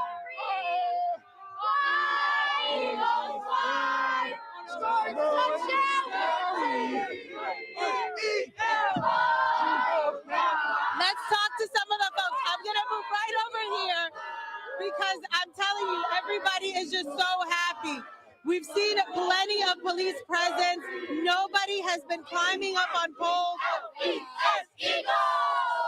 a very family, happy family group that we're seeing. Little kids. Vincent is a twin, right? Vincent, you're a twin? Yeah, How do you I feel am. about the Eagles winning? Blow the whistle, Feel buddy, good. blow the whistle. You feel good? Jaylen Hurts is the GOAT. He is the GOAT. We're here with some more friends who've been waiting to talk to us. You told me your name was Juan, right? Okay. There you go. Joe. Yeah. How are you feeling tonight? Feeling great tonight. There's no more hate. There's no more intolerance that we had the past weeks. Tonight, everybody's Philadelphia. It's all about love. It's about love, baby. It's about love. It's about love. I want to show you guys what it looks like just further down. I'm a champion, man. I'm a fucking champion. Go. I want to show you guys how crazy the party's getting all the way down Broad Street, okay? And then once you hit the intersection of Broad and Porter, you can see that right in front of the Marconi Plaza, there's just a massive crowd of people that have gathered.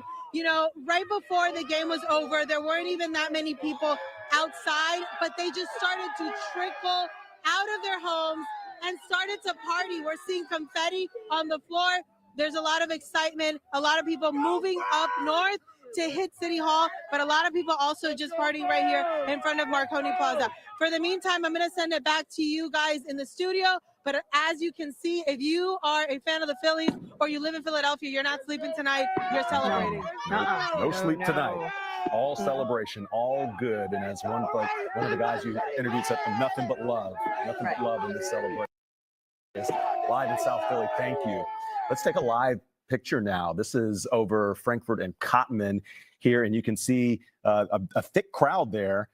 Folks still celebrating at this hour. This is still early in the celebration, too. We expect this to go for several hours. We know hardly any sleep is going to be had because folks are just celebrating. Eventually, they'll go to sleep, and then it'll be sweet dreams. But no nightmares, all dreams. All good Meek Mill dreams and nightmares. It's all dreams right now. Yeah, and you notice the police are standing there off to the side, calm.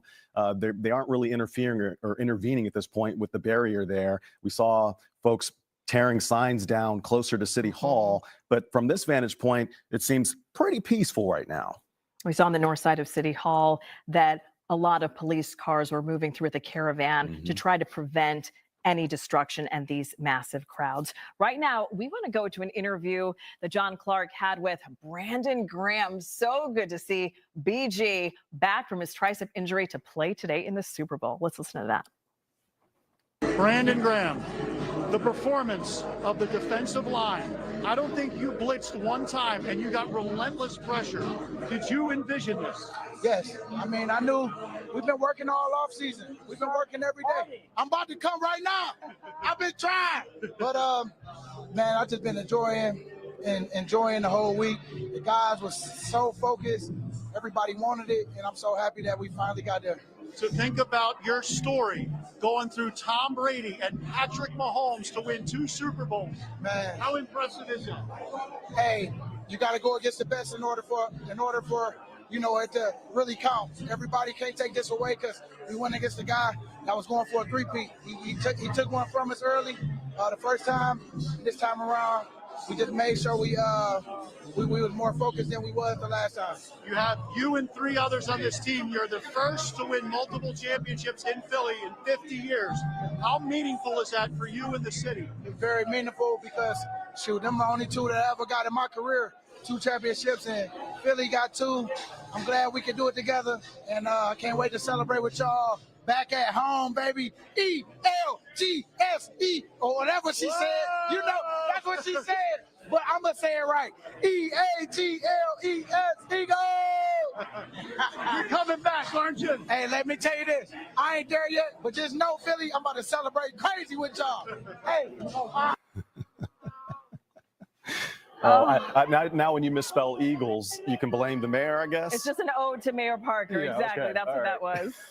Let's go to Lauren Mayk in Center City. Lauren, when we saw you the last time, we saw a caravan of police. What's the situation like there now? Yeah, guys, let me give you a quick update of where I am. We're on the north side of City Hall. Notary Hotel is right here. The courthouse is right in front of me over here. And we did see that caravan of both motorcycles and police vehicles coming through here. People were dispersing a bit, but they seem to be kind of filling in again. As you can see, a lot of happy people still celebrating. We have also seen, though, one of the things we've been seeing in this area. Let me step out of the way so you can see the excitement that we have been seeing first.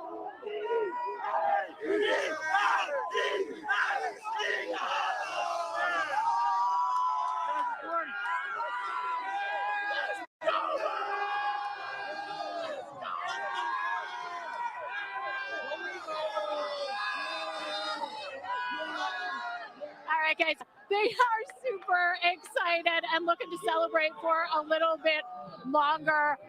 We do see over towards City Hall that there are police who are standing by, but they do not seem to be interrupting the celebration here at all as people are having a good time. I can tell you some of the other stuff we've been seeing out here, though, are fireworks coming from somewhere in the crowd. We've seen them in 2 places. What you're looking at now, guys, I got to tell you, this has filled in a lot more. In the past half hour, this has actually started to fill in a lot more.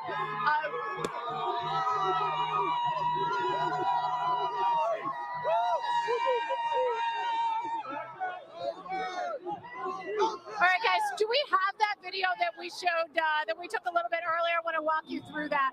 I want to bring you up to speed on something that we saw a little while ago, and this was one of the things that has had law enforcement concerned.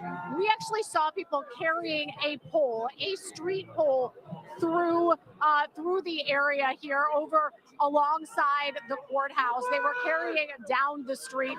We don't know exactly where that pole came from or how it came down, but certainly that's not how you're supposed to be seeing it tonight. So that's one of the things that law enforcement has been concerned about. They certainly want celebrations like this. They want people to have a great time and to celebrate their Eagles, but they want them to do it in a safe way. So that's one of the things that has been a little bit concerning tonight. The other thing we have seen are fireworks in this area coming from street level, very low to the ground.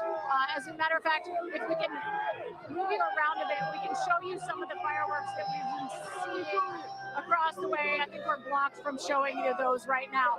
But there you go. You can see how low those are to the ground. It's a little far away from us here, but that was actually happening closer to us over towards the Macy's. And what you're looking at right now, that's down towards the Parkway. Those, you could see those fireworks coming up from ground level with smoke. We don't know exactly who is setting them off, but they are happening very low to the ground. So that's one of the other things we have our eyes on. We also have seen some people climbing poles. Again, another thing that people have been concerned about. But we also are seeing this area get much busier. When the law enforcement that we saw earlier, when they came through, people sort of cleared out for a while. That has changed. People are back in this area to have a good time. Take a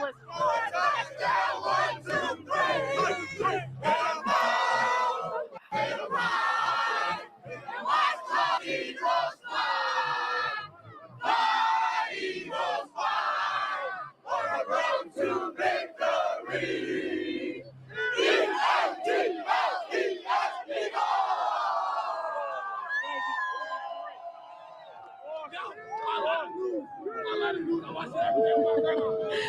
You hear that song? Did you hear that song a lot tonight, guys? We're hearing it a lot as well. Yeah. Those Eagles chants. Get used to it. And so dangerous, Lauren, to see those light poles being carried. And we know you talk with city officials all the time, and they've worked so hard to emphasize the safety aspect of this and to grease the poles as a deterrent. But no one would have ever thought that they would have to secure the bolts on a light pole in addition to greasing it. Yeah. So we just can't emphasize the danger of that. And that's something we never certainly a imagined. concern. Never imagined we would see anything like that. Hopefully they'll be safe. Lauren Mayk, thank you, on the north side of City Hall. Yeah, we've been getting a lot of reaction. You've heard reaction from fans on the ground on Broad Street, reaction from the players and the ownership, and everyone is reacting in the city too, Yes, Francis. yeah, they're reacting on the ground. They're reacting, on this. I've been keeping track of it all. We're hearing, of course, people reacting to the Eagles becoming champions again in that dominant fashion. We're seeing the people on the ground reacting like we're saying. The Eagles, of course, congratulating their own team on the X platform. They shared this photo and they wrote, quote, "Super Bowl champions, this one's for you, Philly," end quote. And in true brotherly love fashion, the Sixers also shouting out the Eagles for their second Super Bowl win. And then we're hearing from the Phillies as well, sharing this post to congratulate the Birds, writing "Fly Eagles Fly" with a couple of Eagles emojis. I'm so glad we have an emoji for this team. Me You know what I'm too. saying? And the Flyers, they have not congratulated the Eagles yet, but earlier they did tweet, "Go Birds, say it back." So we're sure they're also celebrating this full victory. It's so great to see all the teams coming together. It's encouraging for the other franchises. This is what a celebration in Philadelphia looks like. Yes. It was hard fought. And we were all watching this in the newsroom, and everyone was saying how close this game would be. For it to be a blowout, we couldn't believe it as we were I watching think we were it. nervous, right? I was like, this is going too well. It's going too well. I don't know, guys, but hey, it ended perfectly. Yeah. Francis Wang, thank you. Right now, as we're looking at some live images from Skyforce 10, we want to go to Brian Sheehan, who is in Philadelphia, who was at Xfinity Live with a huge celebration there. Brian, where are you now? With some excited Philadelphia Eagles fans. What a win. What a win tonight. A lot of these fans were down at Xfinity Live earlier tonight, and as soon as the Eagles won, they flooded the streets, made their way up Broad Street. Some of them made their way all the way up to City Hall. Others decided to stop along the way. The crowds of people here. I mean, this is a Sunday night at what, almost noon? People are noon. That's how long I've been out for. Almost midnight here on a Sunday night after an Eagles Super Bowl victory. People are honking their horns. People are hanging out of their cars. People are in the streets. It's been quite a celebration. I think we have some video of earlier tonight, shortly before the Eagles took that victory. Let's go ahead and show it to you.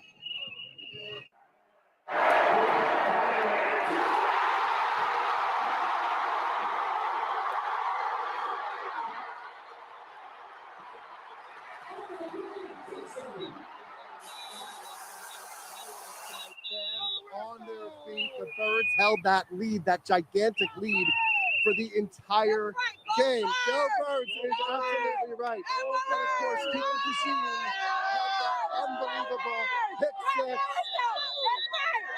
Guys, this is what happens here. When people see the light, they just come right towards us, celebrating. I think we talked to some fans. I think we have that sound ready for you. Some fans so excited for that Eagles win. Take a listen. Okay. All right. Well, this is the sound we were going to show you. Like I said, when we first came on here, we had what, 10 people with us? They just come from the woodwork all over in every direction. We're going to be out here. Number one. We're live right now on NBC 10. Yes. How are you feeling? I am feeling so great. I am feeling so great. I am so happy we made it, and we are going to go next year. Next year. First, we have to parade down Broad Street. That's right. Next year. This is a night for the record books, guys. We'll send it back to you. Oh, man, we make the plans already. We got to get the parade on. Then we'll talk about next season, right? Let's just bask in this celebration for now. Man, they are so excited everywhere we look. Eagles fans celebrating. Well, we got Tim Furlong, who is down in the Big Easy, still on the field. And Tim, looks like you got a big bag there. You got some confetti for us all here? Yeah. I do, but look, there's our photographer Reese out there showing some. I think that's photographer crack, is what I think that's called in the business, just like the plumbers have when you're bending over. But that's literally how we go about. Like, look how much I have here, guys. Look, Jason, pan down their bag. Like it's hard to see in there, but I have a bunch of confetti in there. There you go. There you go. That's like 3D right there. So I've got a lot, and I'm gonna get more. There's a real there's an art to the scoop here, guys. And I should say this. I don't want to make it sound like we're not working but a lot of the activity has gone into the locker room now. It's just like family members and executives and things like that coming out. So we are doing the bend and scoop for the confetti, and it's pretty funny. Jason is actually behind the camera, not paying attention to his job and the camera because he's actually checking his confetti bag, which is a violation, by the way. Can you just show the guy in the suit right there? This is what we're talking about. Like there are literally people in like very nice suits on their hands and knees and crouched down trying to get confetti and gather it up. And the key is, and my photographer Jason was really good at this, by the way. I learned a lot from him. Is you don't just claw at it and scrape, guys, on this Astro, because too many of the little rubber bits come up. So you have to kind of glide your hand across, make a pile, and then you get it. So yes, I have some. So for all the people that I haven't heard from in years and years and years, who are all of a sudden my besties that are texting me tonight, guys, I have some. And if I have any left, maybe I'll give it to you. But family first, and then some of my coworkers. And then we'll see. So, but if you haven't talked to me in like 5 years or texted me, don't text me asking for confetti because that's a violation. Back to you that's guys. shady. They can't. But do for that. you guys, Jackie and Fred. Okay. Jackie and Fred. We like including that. the ones, by the way, that are shaped like some are shaped like the Lombardi Trophy, by the way. Which those are that's the real deal right there. I like that. So those are the collector's item. And Jason just gave me this to me, and he's not getting it back. That's your punishment for not paying attention to the camera, Jason. Back to you guys. So coveted, that confetti and some merch that says Eagles Super Bowl champions. Both right there at the top of the list. Tim Furlong live in the Caesars Superdome in New Orleans where it all went down. Thank you. Good to see you. All right, let's check in now with Aaron Baskerville, who is in Center City now, who is in the thick of it, has been in the thick of it since the very beginning of these celebrations, since they kicked off after this huge victory down in New Orleans. Hey guys, what are you seeing now, Aaron? as soon can you hear me? As soon as the cameras come by, I'm trying to get to my man with this statue. Come with me. Yo, I want you to, once we get through this crowd, I'm behind that. I'm gonna bring my man over here. I want to show you something real quickly. Yo, Ed, show this. He's going around with that eagle statue. He's just walking around the city with that, which is pretty funny. So he's getting some love right there. Doesn't look like everybody is calmed down at all, huh? So it's been like this. It's been pretty tame, to be honest. Pretty quiet, but there we go.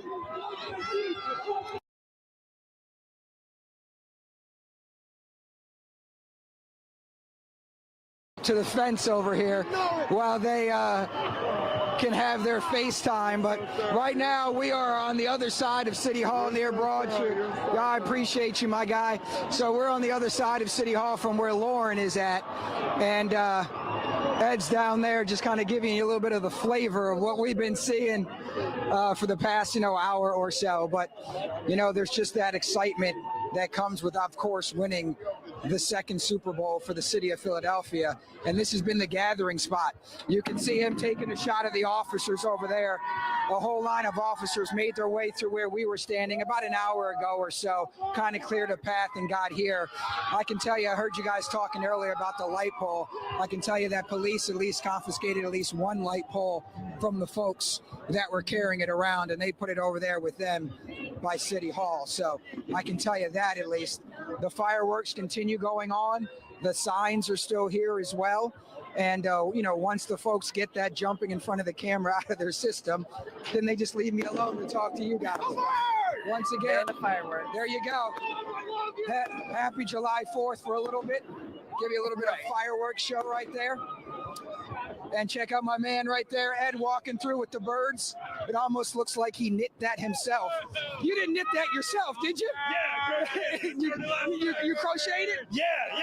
Go birds, go birds! There you go. My man crocheted himself a little go bird sign that he's carrying. It's hard to let that breathe. Kind of hard to explain exactly what you see here because there's just so much to see. You see a person walking around with a crocheted sign. You see a guy walking around with looks like a bronze eagle statue. You're seeing fireworks. You're seeing it's fun out here, guys. But for the most part, it's been peaceful. Nope, we haven't seen anything out of the ordinary, so to speak. And just there you go, a little bit more fireworks. But Ed, over there, look on the ground over there. So you can see that's that confiscated light pole that we were talking about that they were carrying around. Police obviously did a great job, got that off the street so no one else can get hurt with that being carried around. So that's over there.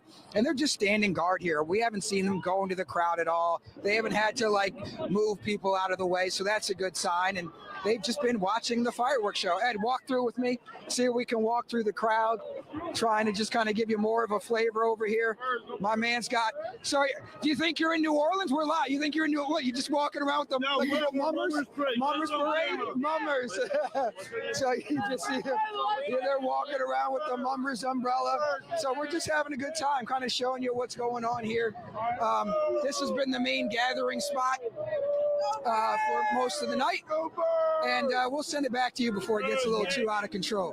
I know. Aaron, if I can quickly, if you can hear me, I know you were in the thick of it 7 years ago. Does this feel any different? People talk about how the crowds are more hectic now, 7 years later even. Enjoy. Oh, yeah, you can't hear me. But yeah, everyone talks about, oh, wow. You can't go longer than about 5 seconds without hearing go birds or go Eagles. But everyone talks about the crowds are thicker now on Broad Street with their second Super Bowl championship win, opposed to the first one in 2018. Yeah, they set the bar then, and now they've exceeded it. Yes, they have. Yeah. Let's go to in a safer zone, high above Broad Street. Hey, Johnny. Yeah. Jacqueline, I'm in what you call the bird's nest. We have the bird's eye view, so we're above everything.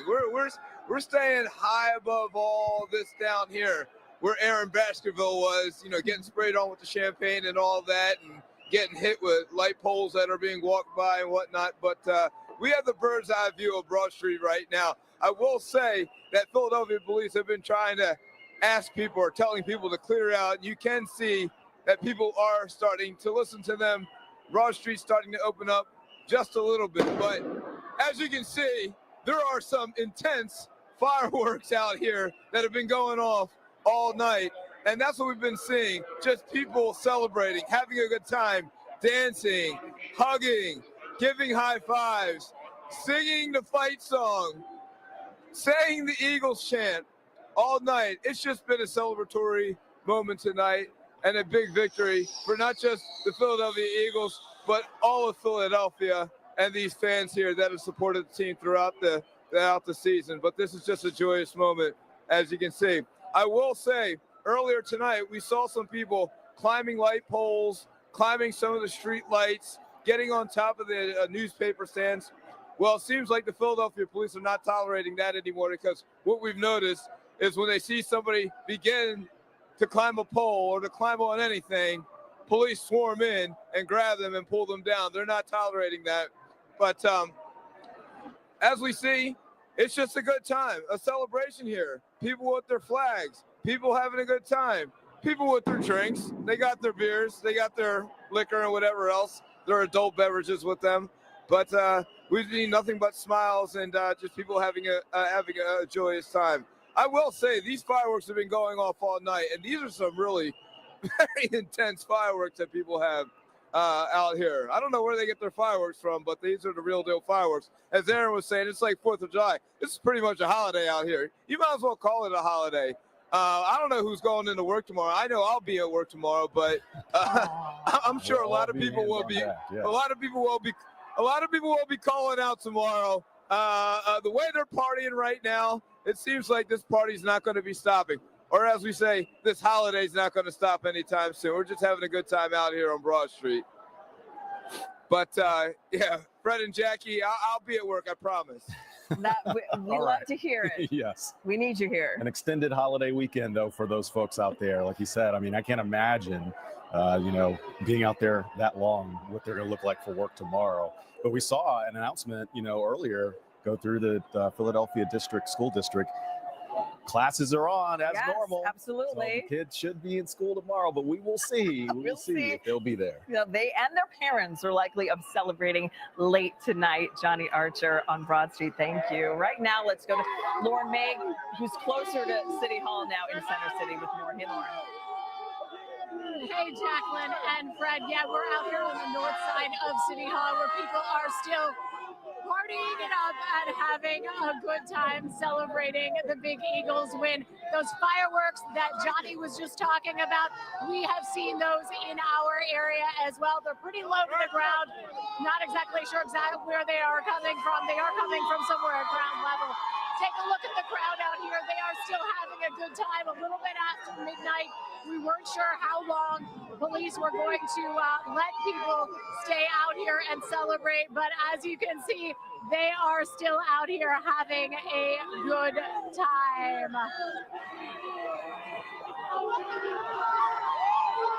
Guys, I got to tell you, though, as we are seeing people have a good time and celebrate, we also have been seeing people climbing poles in this area. That is something we've been keeping an eye on. Certainly, we heard the mayor saying earlier this week, do not climb anything.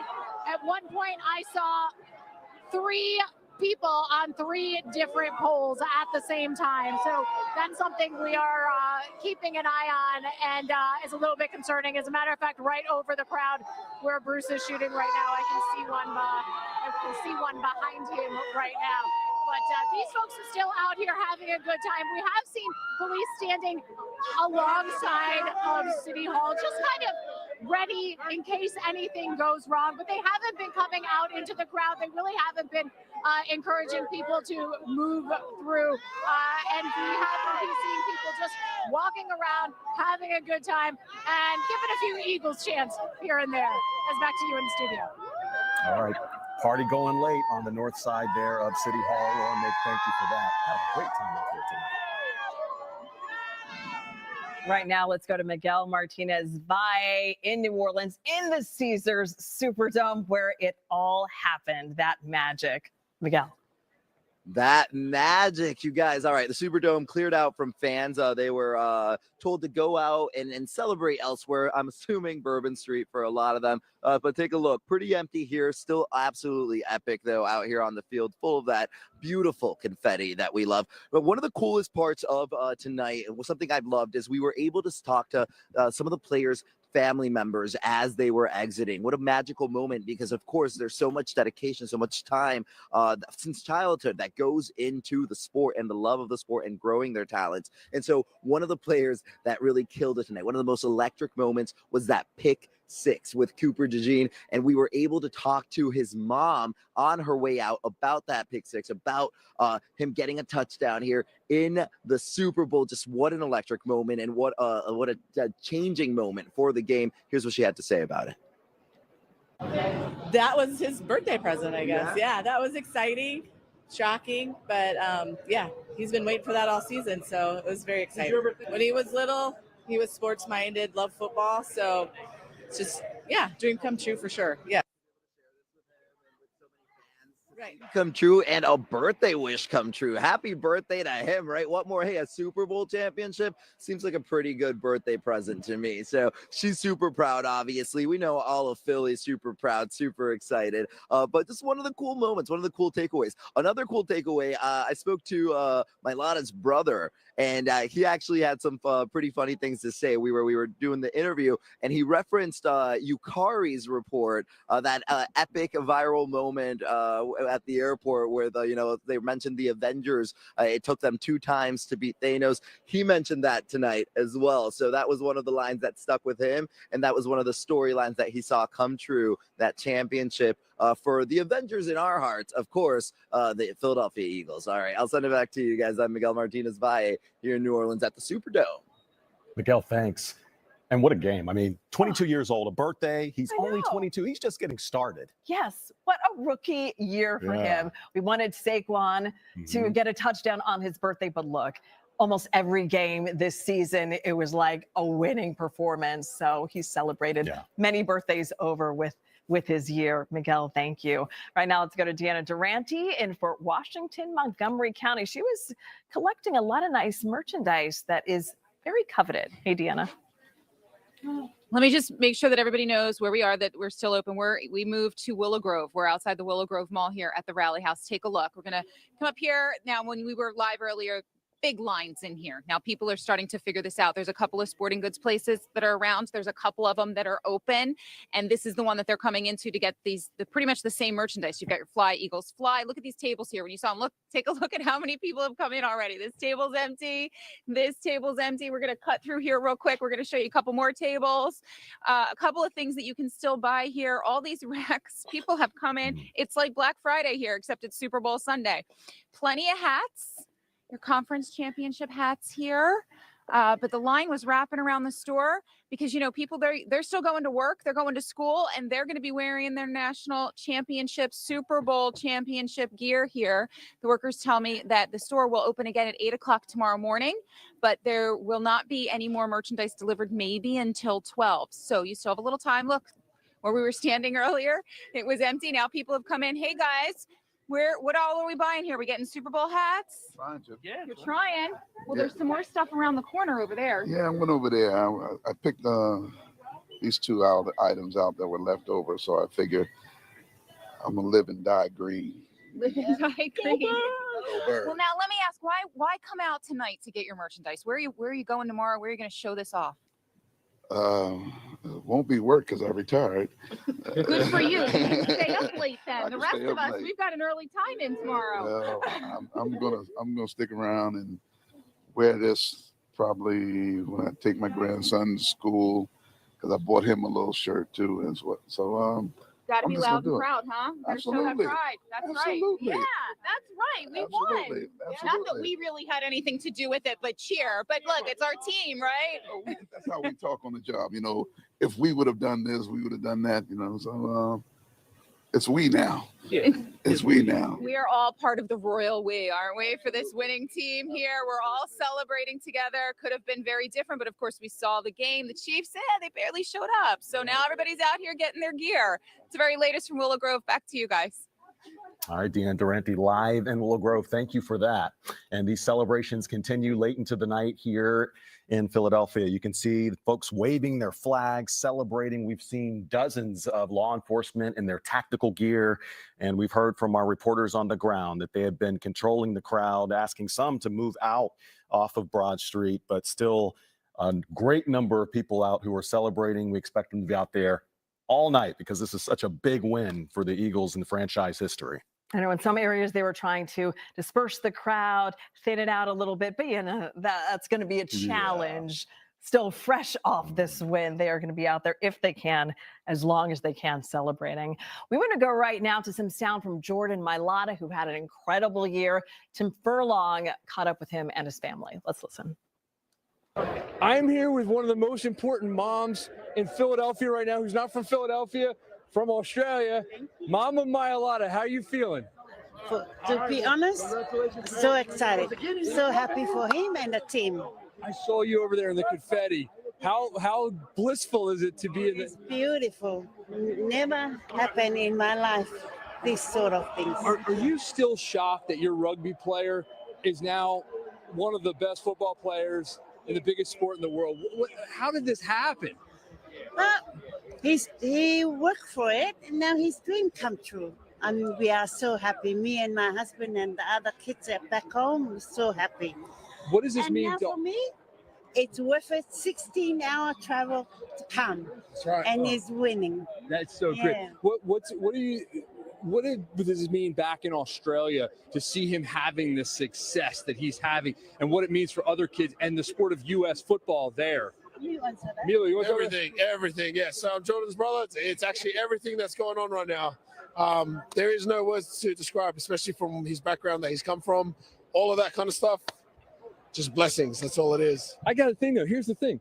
You got some size on you. Hey, no. You look like a running back, man. You look like a running back. You can do it. I know you could do it.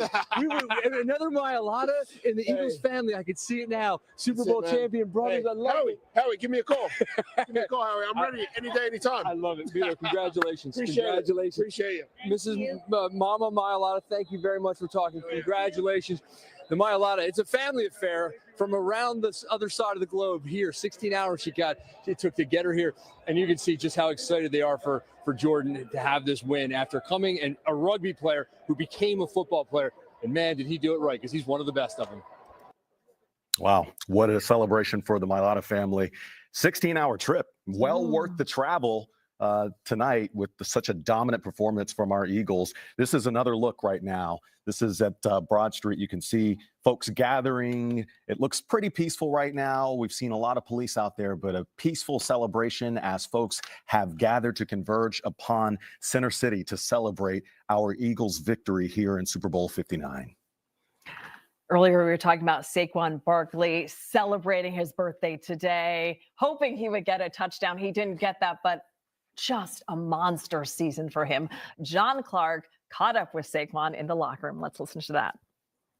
Saquon, when you envision what it could be like with the Eagles, did you honestly picture this first year? You think about it, when I signed here, this was the goal. You envision it, you had dreams about it, but when it comes to life, it shocks you. And God is good. I'm just happy to be here and celebrate with everybody. Shout out to everybody back in Philly. Couldn't do without you guys. Much love. How special is this team, the unselfishness of everybody? Super special. We knew what we have in this organization with this team, and why not our dynasty start now?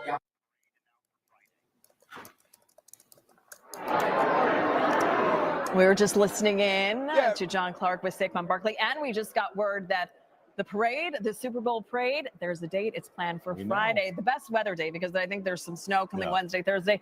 So Friday, the Super Bowl parade, Broad Street's going to have similar energy, just a whole different vibe. Yeah, what we're seeing now, what Johnny's seeing, just a preview of what we're going to see on Friday when we see that parade, Johnny.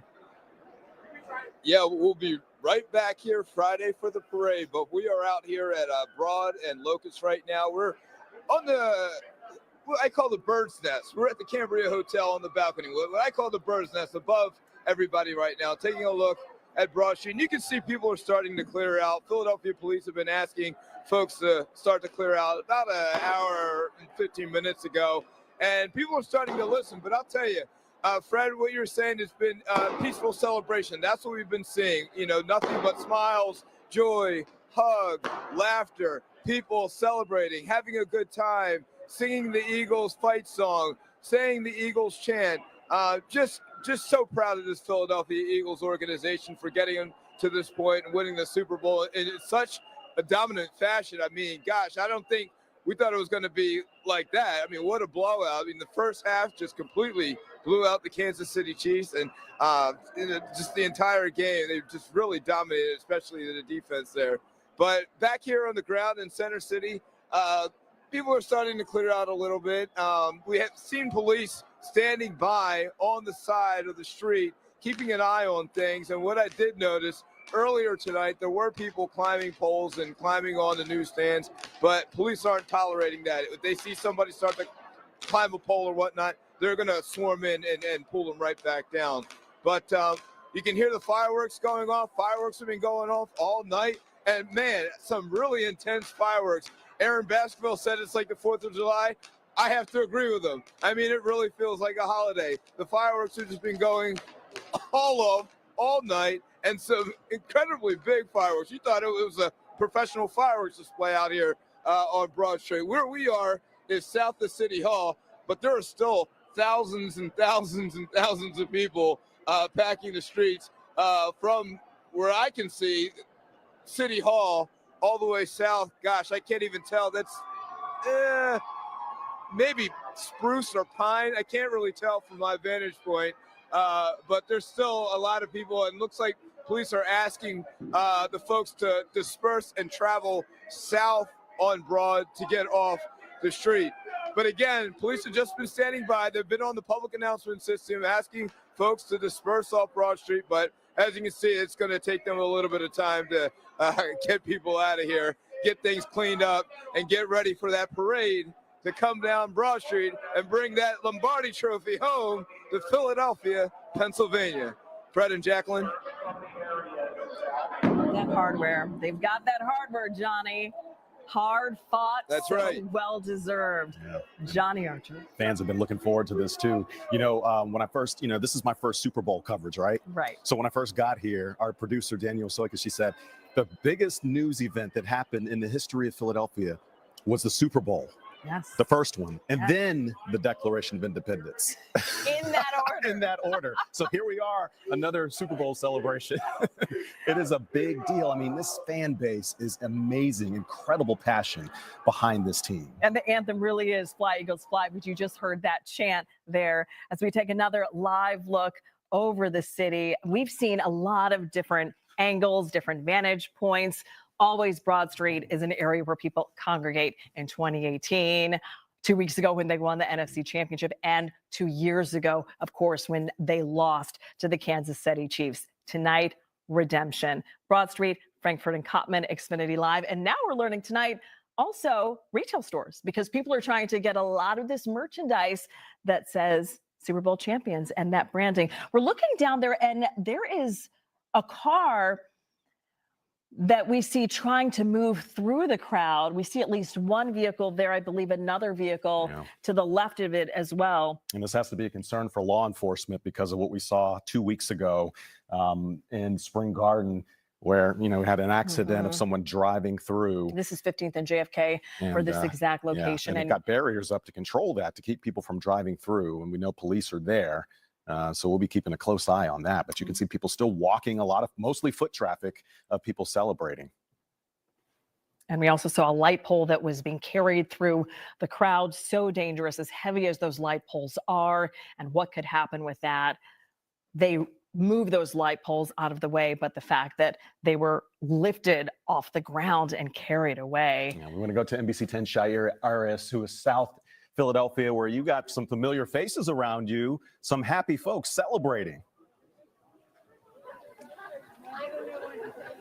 I'm so glad that you mentioned that, Fred, because honestly, I did see some of the same people that were out here celebrating when we won the NFC Championship. We are literally standing right outside of Casey's house. She said to me that because we are using her stoop, we have to interview her, right? So, Casey, how excited are you? What does this win mean to you? It means everything. I'm so excited. I can't believe it. I really can't believe it.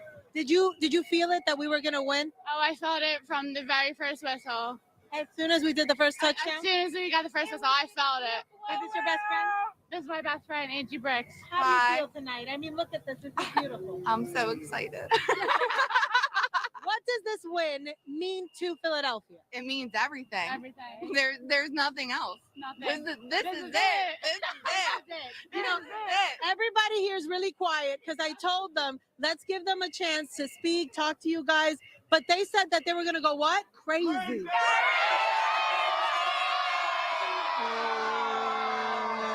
you, everything from Philadelphia!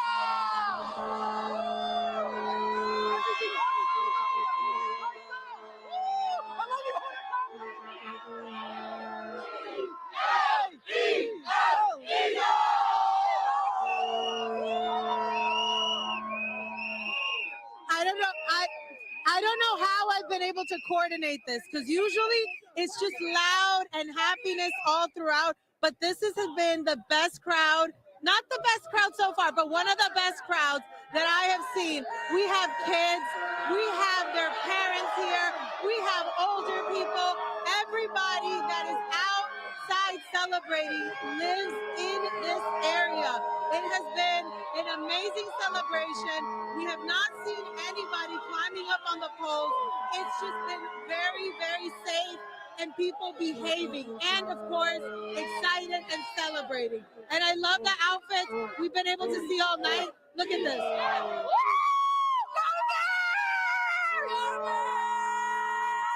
You said you wanted to tell us something. What does this win mean to you?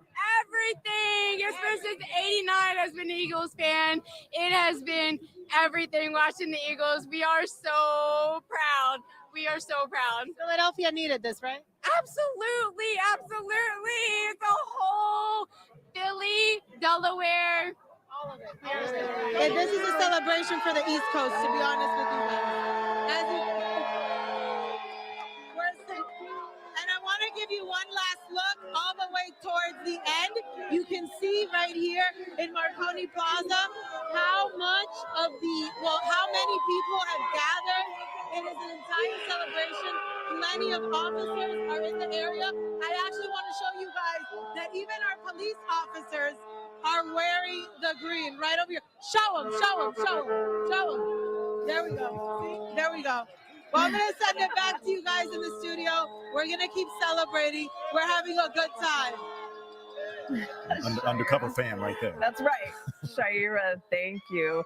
There are 4 players from the 2018 Super Bowl team that are playing this year. Only 4.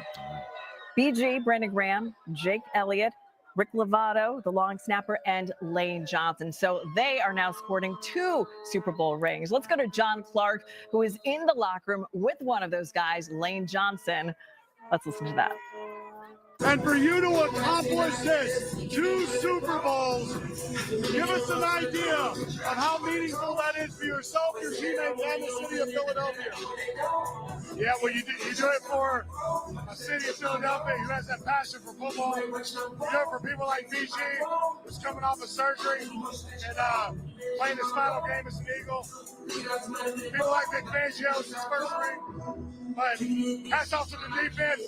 Philly has party safely tonight, and we'll see you in a few days. It was real fun.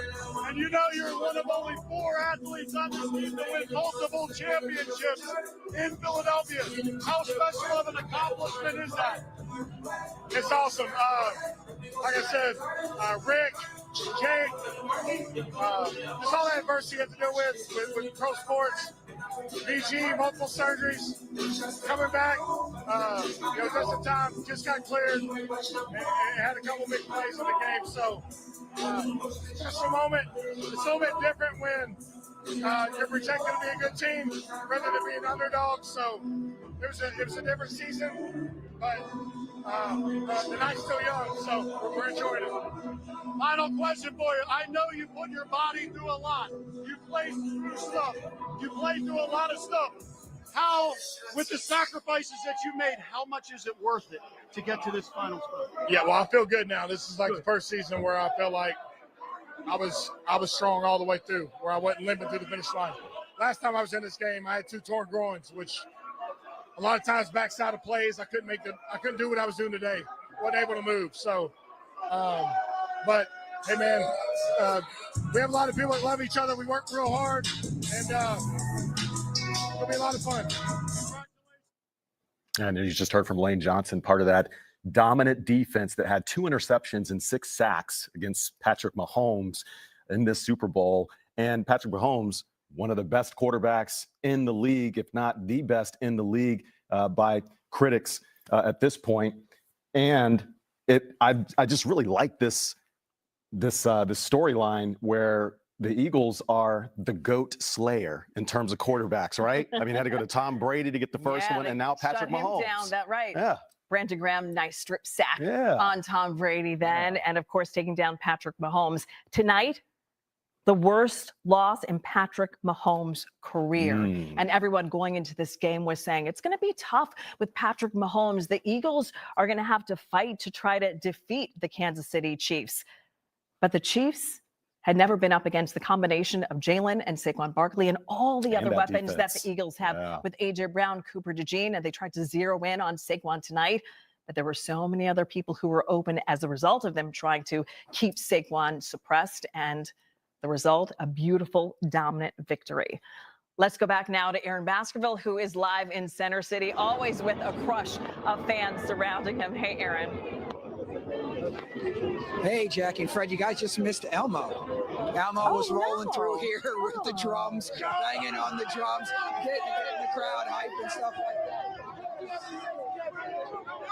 So once again, once you bring the camera up, everybody starts coming towards the camera. So, yeah, it's crazy. Yeah, it's, as you can see, folks are trying to get a bird's eye view of the action down here. I don't know if you can see. You probably can't. So I'll see if this dies down for a second. People are tripping over themselves as the camera comes up. But behind me, over there, you can see people by the church. They've climbed up there. They've kind of taken that as their kind of home base right now. So you can see them up there trying to look down on Broad as well. You can see over there, there's a garbage truck that folks have taken over too. The driver is still in there as well, but it's just a lot going on, guys. Let's send it back to you. Let's send it back to you. Aaron Baskerville, live with the still very hectic Center City. Seeing everything past Elmo's bedtime for sure. Yeah, right. Yeah, Elmo is staying up, which means the kids are probably up too. Yeah. Right now, we want to go to some sound from John Clark in the locker room with A.J. Brown, who had a nice TD tonight. Let's listen to that. What do you want to tell Philadelphia about what you're bringing back? We're bringing that Lombardi back. We can't wait to celebrate with you, Philly. We love you. This is for you. How amazing of a feeling is it when you were traded here to the Eagles to play with Jaylen Hurts that you accomplished and chased down your goal? That's what I came for. That's exactly what I came for, the conversation that we talked about. What moments like this. I'm glad it paid off. And we are seeing quite a party atmosphere. Does this kind of show everybody just how close this team is? Absolutely, man. We all love each other. We celebrate each other, and we push each other, most important. How about your defense? Unbelievable. Unbelievable. I didn't know they had had 0 for a long time. Man. Yeah, we're still celebrating that defense. I mean, and he had 43 yards and 1 TD. And, you know, the thing about this game is Saquon didn't score any touchdowns. So the Eagles really depended on those reception yards for this victory. So And that remember- inner excellence Yes, coming of course. to fruition. That inner excellence book that A.J. Brown was reading on the sidelines. There were a lot of people talking about, well, maybe he's frustrated because weeks and weeks ago, earlier in this season, he was possibly frustrated that Jaylen wasn't throwing the ball to him because Saquon was doing a lot of the rushing, a lot of the running in the games. And they proved that there was no friction there because then we saw the combination of Jaylen and A.J. Brown and all of the touchdowns that A.J. got as a result of that, along with a beautiful one tonight. Yeah. Let's go now to our Lorie Mayk, who is live now on the north side of City Hall there. Lauren, still got crowds behind you, still celebrating. Yeah, Brett, I gotta tell you, we keep thinking that we see things thinning out a bit, and then folks just start walking around and the crowd fills out a little bit more. They are still pretty excited out here, and as soon as they get a chance to show it, they want to let all of you know how excited they are. Just a little while ago, we did see some motorcycles, police motorcycles, coming through the crowd and coming through the crowd here. But in general, they have been letting people have a good time out here. It's been a lot of this. It's been a lot of people really excited. But there have been a few things we've been keeping our eyes on. Behind me, there have been some people on poles. We actually saw a traffic light come down. We physically saw it come down at one point, and we saw people carrying another pole in addition to the one that we showed you earlier tonight. We saw folks carrying one down the block over there toward the Macy's at one point. So there have been people climbing things. The mayor explicitly said, please do not do that. We also saw some folks on top of a bus stop as well, in addition to just hanging out here and celebrating the Birds' win.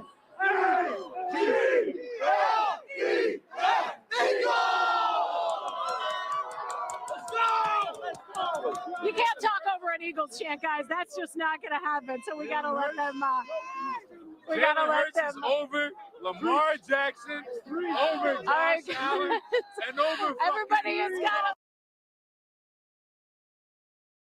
of the game tonight, but in general, celebrating what the Eagles have accomplished. We'll throw it back to you in the studio.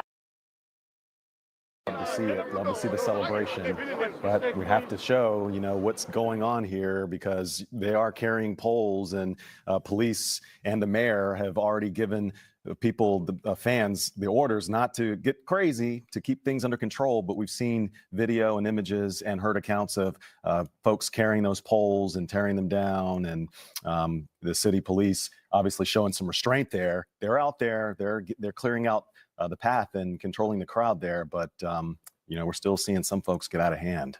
Prior to tonight, they thought in terms of poles that climbing it would be the extent of it. Never would anyone think that possibly unscrewing the bolts and lifting the light pole up and carrying it would happen next. So definitely the warnings will come out of the danger of that if people don't already know that. NBC 10's Furlong caught up with running back Kenneth Gainwell, and we want to take a listen to what they had to say. I'm here with Kenneth Gainwell, who, by the way, had a very big play early in the game. When you broke that tackle, that was a big moment for you guys. Have you processed that yet? I really haven't, but I don't know, man. I'm just enjoying this moment right now, and it happened. Is your neck hurting? Because this bling, this is heavy. That is like, that's not plastic. That is Yeah. What does it feel like to be a Super Bowl winner? And finally, after all the talk and like, you know, the good times, mostly good times, and some bad times, to now be standing in the confetti. Yeah, man, it feels amazing to stand out here in this confetti, you know, to come out on this field and get a win and win the Super Bowl, man. It feels amazing. Saquon obviously gets a lot of the talk. They don't do it without you. I'm pretty convinced because you guys are the yin and the yang a little bit. Yeah. How important is it to have a guy like you to a guy like him?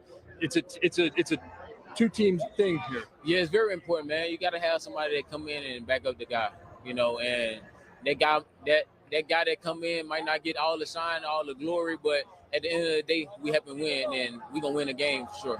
The MVP has to say, I'm going to Disney World. Where's Kenneth Gainwell going? I'm going to Disney World, baby. Let's go. Well, we like Universal Studios better because we're NBC, but you go wherever you want to go. You deserve it. You deserve it. Congratulations. Thank you. Back to you guys. All right, Kenneth Gainwell having a good game there.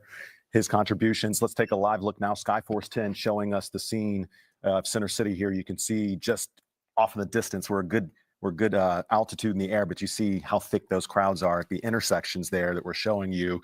It looks like we saw earlier an ambulance that was making its way through the crowd. And we also saw at some point some vehicle traffic, but it looks like right now, at least from what we're seeing, it's just foot traffic. But those celebrations going strong into the midnight hour as we celebrate our Eagles win in Super Bowl 59. Some areas, the crowds are a little thinner. Other areas closer to City Hall, where many of our reporters are, that crowd is still thick. It doesn't look like they're going to dissipate anytime soon. We want to take a live look right now on the, not a live look, but a look on the field. Look at this, as players are celebrating with their families. The Eagles so happy to have this moment. Zach Bond right there. Just an incredible night, and finally able to see that green and white confetti, opposed to 2 years ago where the red confetti was coming down, and they could not get over that and couldn't wait for this redemption moment. And defensive tackle there, Lane. Offensive tackle there. Yeah, it's celebrating him. BG down in the Big Easy. Yeah, that's a great story there. Just, you know, the recovery from that torn tricep and being able to participate and being one of 4 vets to hold 2 Super Bowl rings for this Eagles franchise. Cannot imagine his excitement when they opened up practice to him, knowing that he'd be able to play here in the Super Bowl after that incredible strip sack that he had against Tom Brady in 2018. Jordan Mailata, I believe they're celebrating with his wife. Just such a hard-fought season for them to get to this point.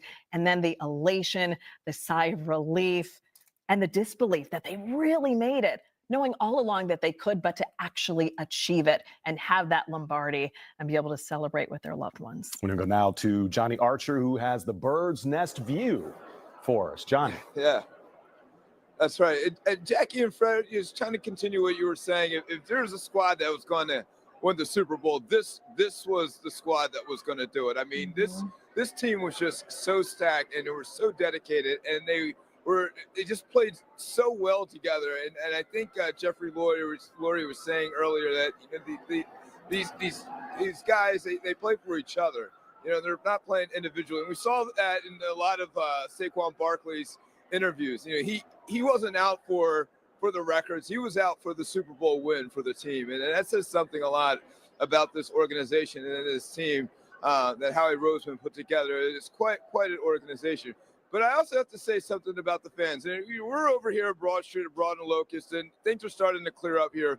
But as I was walking to work today, you know, I had my Eagles hat on, and there's something special about Eagles fans. You know, when you're walking past somebody and they have their Eagles gear on, you have your Eagles gear on, you naturally say, "Go Birds." That is something truly unique to this city. And I'll say I've lived and worked in several cities. I grew up in Westchester, Pennsylvania, so, you know, I bleed green. But I worked in several cities around the country, including Miami, Florida, and unfortunately Dallas, Texas. And that's something you do not hear from Cowboys fans. You don't hear that from Dolphins fans. You don't hear that from other fans when you're walking around and seeing other fans acknowledge each other on the street, like Eagles fans acknowledge each other on the street. It's something truly special about this fan base and Philadelphians and the people that support, you know, the Phillies, the Flyers, the Sixers, and of course the Philadelphia Eagles. I mean, these are real fans. These aren't people that hop on the bandwagon once the team gets good. This is a fan base that is with the team through thick and thin, with losing records and with winning records. And if they're losing, you're going to hear from them And the organization's going to know they need to get their stuff together. And when they're winning, we're going to celebrate those wins. And that's where we are tonight, celebrating the Philadelphia Eagles Super Bowl win. It's just quite a remarkable experience for the city of Philadelphia, and historical too. I mean, having a Super Bowl win just 7 years ago, back in 2018, and now it's 2025, and we're back here as another world champion. That's pretty incredible. So something truly special. And as a Philadelphia Eagles fan, I just want to thank the Philadelphia Eagles organization for helping bring this to the city that much needs this celebration today. We'll send it back to you in the studio, Jacqueline and Fred. Yeah, Johnny, everyone tonight was talking about how unselfish this team was and how well they gelled together. One of the secrets to this win tonight, the secret sauce, how they were just thoughtless and so giving. Thoughtful. Indeed. They did an incredible job. And I think, all these fans would say thank you to those players that put their heart, their soul, their blood and sweat into bringing this Lombardi trophy back to Philadelphia. Johnny Archer live above Broad Street. Thank you. We want to take a look at New Orleans right now. Ooh, the Superdome. We love to see it lit in green, like not home. red. It does look like home. Just a beautiful sight there. And we know there were so many fans inside the Caesars Superdome. Eagles fans. Yeah. We always travel well. And we showed up and showed out. made it feel like home for them. Yes. Yeah. Right now, we want to go to John Clark, who had an interview with Britton Covey and Jeffrey Lorie. Let's listen to that.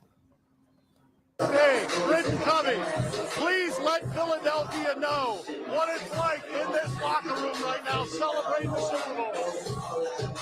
You can't even hear. I'm telling you, there's nothing better than celebrating with people you love. You feel the brotherhood.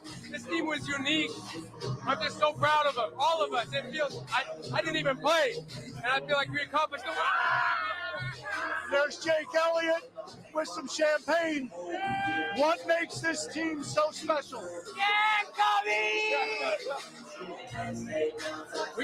I've never met a team truly care for each other. And when you care for each other that much, you go the extra mile. You go the extra mile, baby. Woo! How locked in was this team going into the Super Bowl? We didn't let any emotion get to us. We focused because Lane told us, focus on execution. Let that drive the emotion, not the other way around. And I really think that was the difference. We just locked in so much, and now we can enjoy freely. So, what do you want to tell Philadelphia about this plane ride back and what you're bringing to Broad Street? Oh my gosh, I'm so excited. My wife is 9 months pregnant, so I got to go home and hopefully have a baby first and then come out to the parade. But just thank you. We love you. We appreciate everything. Seriously, it felt like a home game again today, like always. Congratulations to you and enjoy this. Thank you, Britton. Appreciate it. It is a wild scene here in the Eagles locker room. And there is the Lombardi trophy right over there. Let's try to sneak in and see if we can see it. Here it is. Hold on. It's going to go in the air. There's the Lombardi trophy. Here it comes. There is the Lombardi trophy right in the middle of the locker room. And they're passing it around. They each have an opportunity to hold that Lombardi trophy. There's a lot of beer and champagne on it, so I don't know if you want to kiss it, but the Lombardi trophy is being shared by the Eagles players. A lot of pictures with that Lombardi trophy. And you saw the joy from Britton Covey. We've got A.J. Brown and some of the Eagles right here dancing. And they've worked their entire lives for this moment to win the Super Bowl and hoist the Lombardi trophy. And I got to tell you, you heard some of the guys talk about how unselfish this team is. There's so much talent on this team, but it takes unselfish players to completely come together and win as a team. There's Cooper DeJean with the Lombardi. He had the biggest play in the game. The Eagles were up 10-0, but the Chiefs had the ball, and Cooper DeJean had his first interception in the NFL, taking it to the house. A.J. Brown with the Lombardi Trophy and a big bottle of some very expensive champagne. I don't even know what it's called, but A.J. Brown has worked so hard for this moment. There's Howie Roseman next to him with a cigar, dancing. Oh, yeah, Howie's dancing. We got to get that on live. Howie Roseman dancing with A.J. Brown. How special is this? And I'm going to see if Lane Johnson will talk to us in 1 second. There is the owner, Jeffrey Lorie, with the Lombardi Trophy, his second one. And Jeffrey Lorie's got some moves. There it is. How special is that? The owner is dancing here with his players, and he's getting down. He's got some moves. Jeffrey Lorie says he is obsessed with winning Super Bowls, and there is the Lombardi Trophy in the victorious Eagles locker room. An amazing scene in here. You know, I thought the Phillies had some good celebrations. This is right up there with the Phillies celebrating their World Series in 2008. Let me see if I could ask Jeffrey Lorie. All right, Jeffrey, just to let you know, we are live. We are live back in Philadelphia. They were very impressed with your moves. Give us an idea of the joy that you have getting a second Super Bowl and bringing it back to the people of Philadelphia. You know, we got the best fans in the world, and our players, our whole staff is unbelievable. Howie, Nick, everybody's so unselfish. However, the biggest joy is delivering another world championship to Philadelphia and Eagles fans around the globe. It's unbelievable, and they deserve it.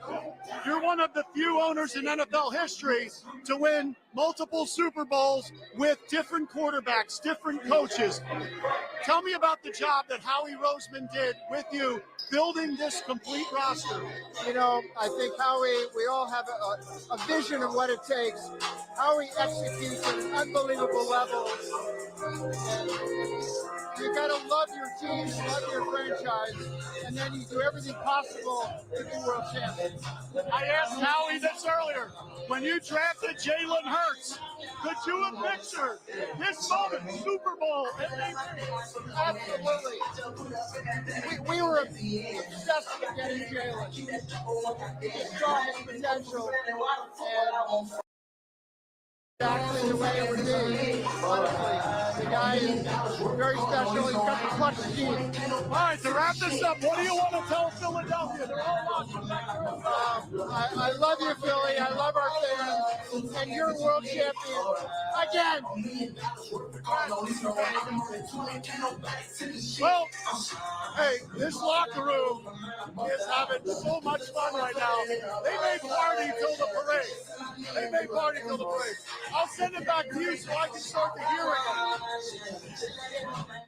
World champions again. I love the sound of that, and I love how we keep hearing how unselfish the players are and how it took each and every person on this team to be in this position. Giving a shout out to the fan base, and I mean, just a great celebration, well earned for that team and well deserved for such passionate and supportive fans. And we heard Jeffrey Lorie saying we were obsessed with getting Jaylen Hurts, now MVP. A good obsession to have from Jeffrey Lorie. It paid off in a huge way tonight, and everyone's saying they're the best fans in the world and the best team, so deserving of this huge win. By a mile tonight, right?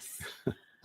All right, let's go now to NBC 10's Lauren Mayk, who is in Center City. Lauren, you got a large police contingency around you right now. Yeah, Fred and Jacqueline, things have changed out here after all the celebrating that we have seen from folks over the past couple of hours. Police are now clearing people off from the streets. It's sort of a slow process, but let me step out of the way and show you what we are seeing here. We are seeing motorcycles, we are seeing bikes, we are seeing vehicles. Right now, they have basically just sort of cut off the crowd at Broad Street. This was just sort of one large crowd where you would see people walking around. Some people would move out, more people would move in, but this now cuts off the crowd to encourage people that they should be heading on home. We did hear the police commissioner say the other day ahead of the game that, hey, we want you to celebrate, but we're not going to be here all night, and that there will be a point where people will go home. It appears we have reached that point here in Center City on the north side of City Hall. You can see police just in a line. They're not walking around necessarily telling people, but occasionally we're seeing police just sort of gesture, okay, it's time to head this way. It's time to head on home. And in general, folks have been listening to them and moving along. The area that I'm standing in right now is pretty much cleared out as you are looking now at that police line. Bruce is swinging around, so you can see that this has become a much more empty area than the big crowd that we saw earlier. And, there is going to be quite a bit of cleanup to do after this crowd moves out, and probably for the next couple of days. There's some confetti and trash on the street, that kind of thing you would expect. But we have also seen some destruction. We saw a traffic light come down as we were watching it kind of sway back and forth, and then it came down. We have seen several people on poles. I actually saw somebody walking around with a broken piece of a pole. I'm not quite sure how it broke into pieces, but this person had just a piece of it.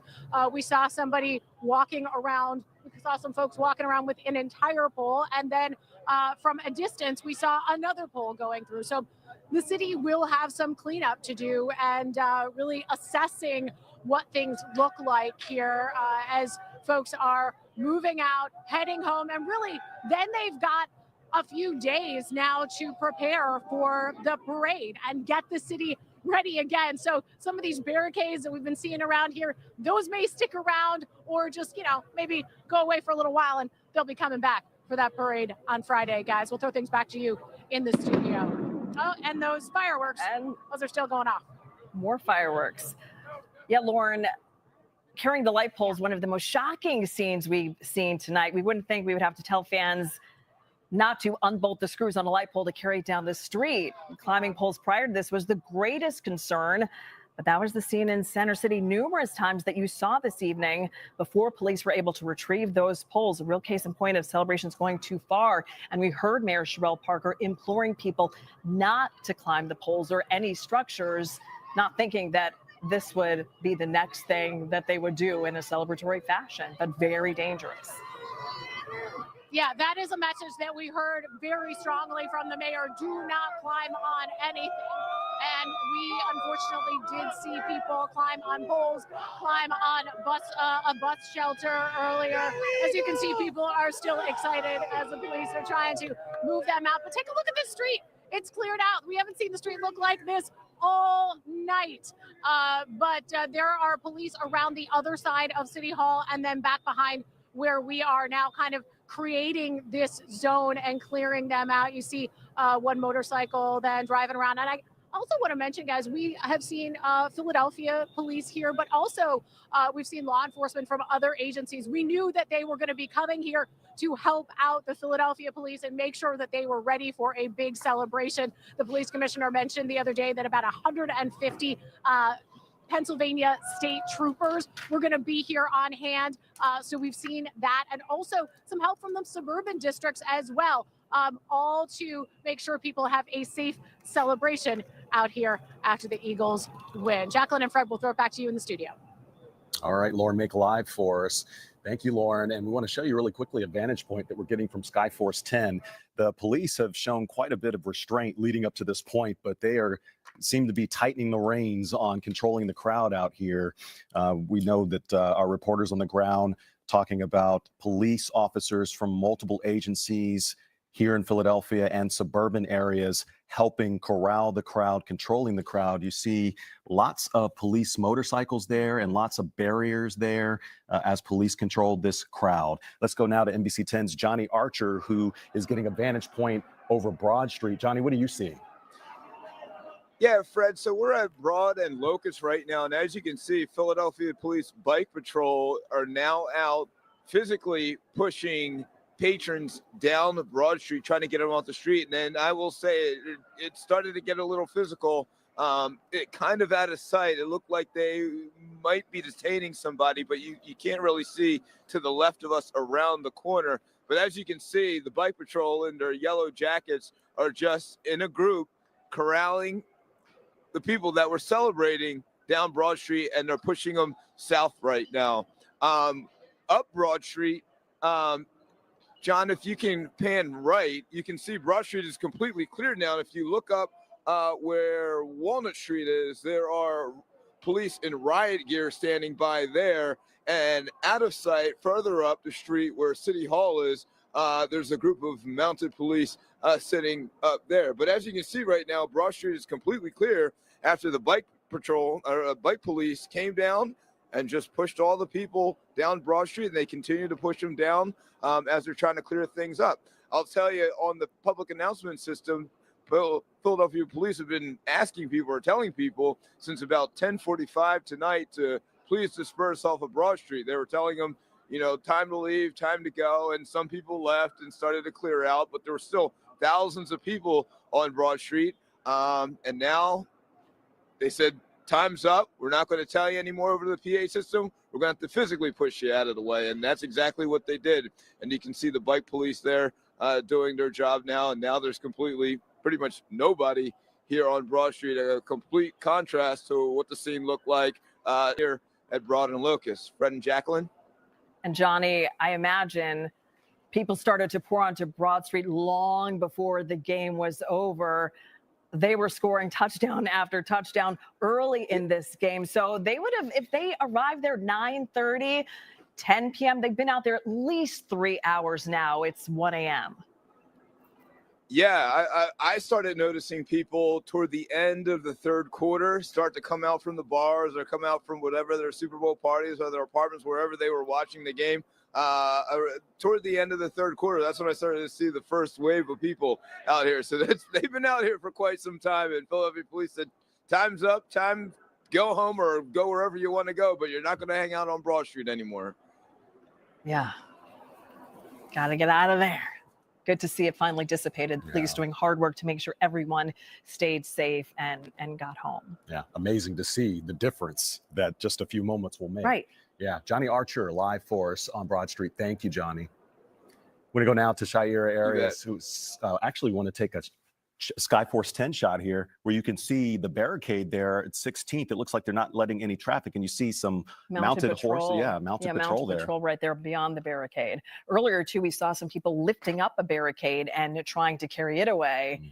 But now we're seeing a heavy presence of police on mounted patrol in vehicles with caravans trying to move through the crowd, anything to dissipate it, because things were starting to get heightened with so many people excited, but doing things that were not in the best interest. And as Johnny was talking about, those celebrants got there several hours. They've been out there for several hours. So this is kind of an art for law enforcement to kind of, not stoke this crowd, to let people celebrate, to let people be safe and not agitate folks, but let them kind of move freely.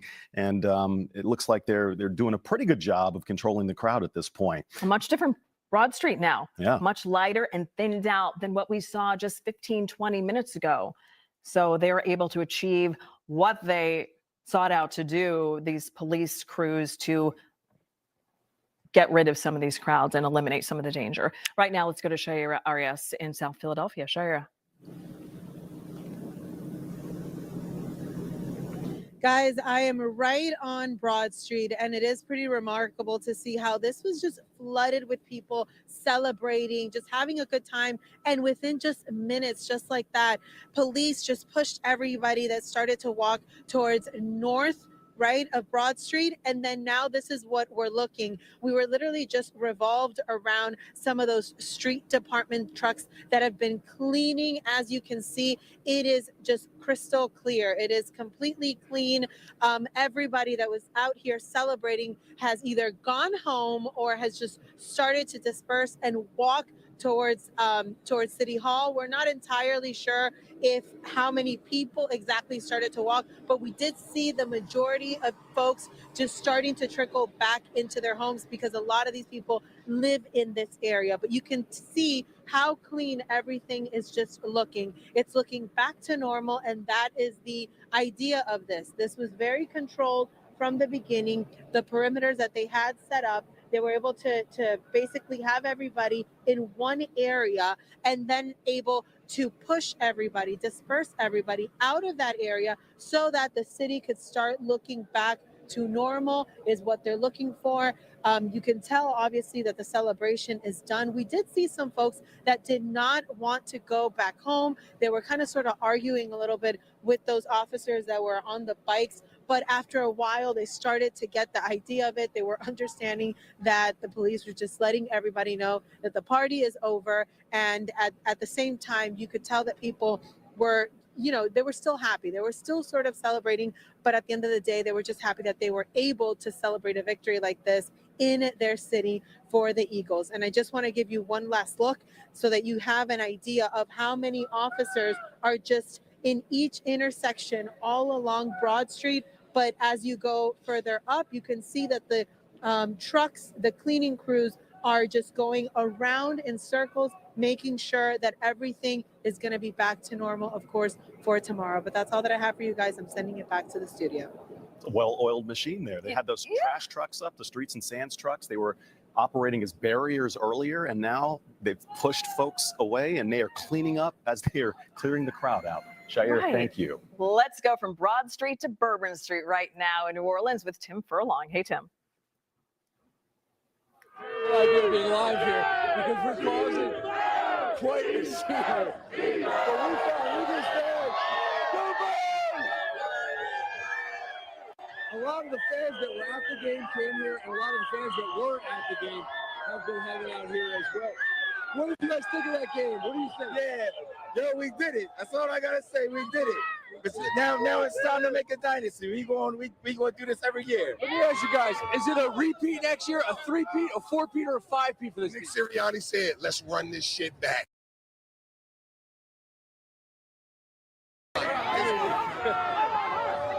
What was your favorite part about the game? I don't know if you can hear me. You have headphones on too. What was your favorite part? What that you saw? What was your favorite part about that game? The Devontae Smith touchdown, and also the fact that I'm missing school Friday. Holla! You're gonna go to the parade when you're back in Philly. You're gonna go to the parade. Are you dad? That's a good dad right there. All parents in the Delaware Valley should let their kids go to the parade. All superintendents call off school Friday. Catholic schools, charter schools, public schools. What do we say? Tell all the people back in Philly, no school Friday. No school Friday. No school Friday. No work Friday. You heard it here first. Man, making plans already for the parade. Hey, I'm on TV. Mama! Shout out to the music. Yeah, baby, let's go. We'll talk about snow. Wow. They're asking me if it's going to snow. It's like 120 degrees here on Bourbon Street right now. It's 80. We're sweating. And he's asking about snow. My wife is home complaining about the snow. Don't worry about snow. We'll get there, man. We just won the Super Bowl. Let's just pace ourselves. Let's pace ourselves. Figure a parade, though. But he's worried about logistics about the parade. He's like, well, it could be ice on the side of the parade. Don't worry about it. It's the Eagles. We just won. Woo! That's the scene for Bourbon Street, guys. What's that, Jackie? I also heard that for the first time in history in New Orleans, they greased the light poles there, perhaps with the inclination that the Eagles would win. When in New Orleans, right? Knowing that Eagles fans are coming to town. Well, here's the thing. There's a light pole over there. The light poles in the French Quarter, they said, do not climb them because they're antiques, they're historic, and they have security cameras on them too. And they're very worried that they break and actually impale you. And we know what happened in Philadelphia with the other guy that ended up dying. They don't want anybody climbing the light poles here. And so far, people haven't. There's a lot of stuff to climb, frankly, like all the balconies. They don't want any climbing. No climbing. Right. They're not having it. It's just like a blanket, no climb policy here in New Orleans. And that superintendent, the police chief lady, she's like a little lady that looks like your grandma. She's nasty. She's tough when she needs to be. I wouldn't climb the pole. I'm not climbing the pole. Go Birds. I mean, we know our fans travel. Our fans travel well. But look, they're on Bourbon Street. That So looks like many home. That looks Eagles like Philadelphia. That looks like Center City right there. And I'm sure fans. These aren't all Eagles fans. These are just people that saw that light go on and they want to go to We have some Eagles fans. Yeah. We have some. Yeah. We have some That guests. happens. We're making new friends on Bourbon. We're making new friends.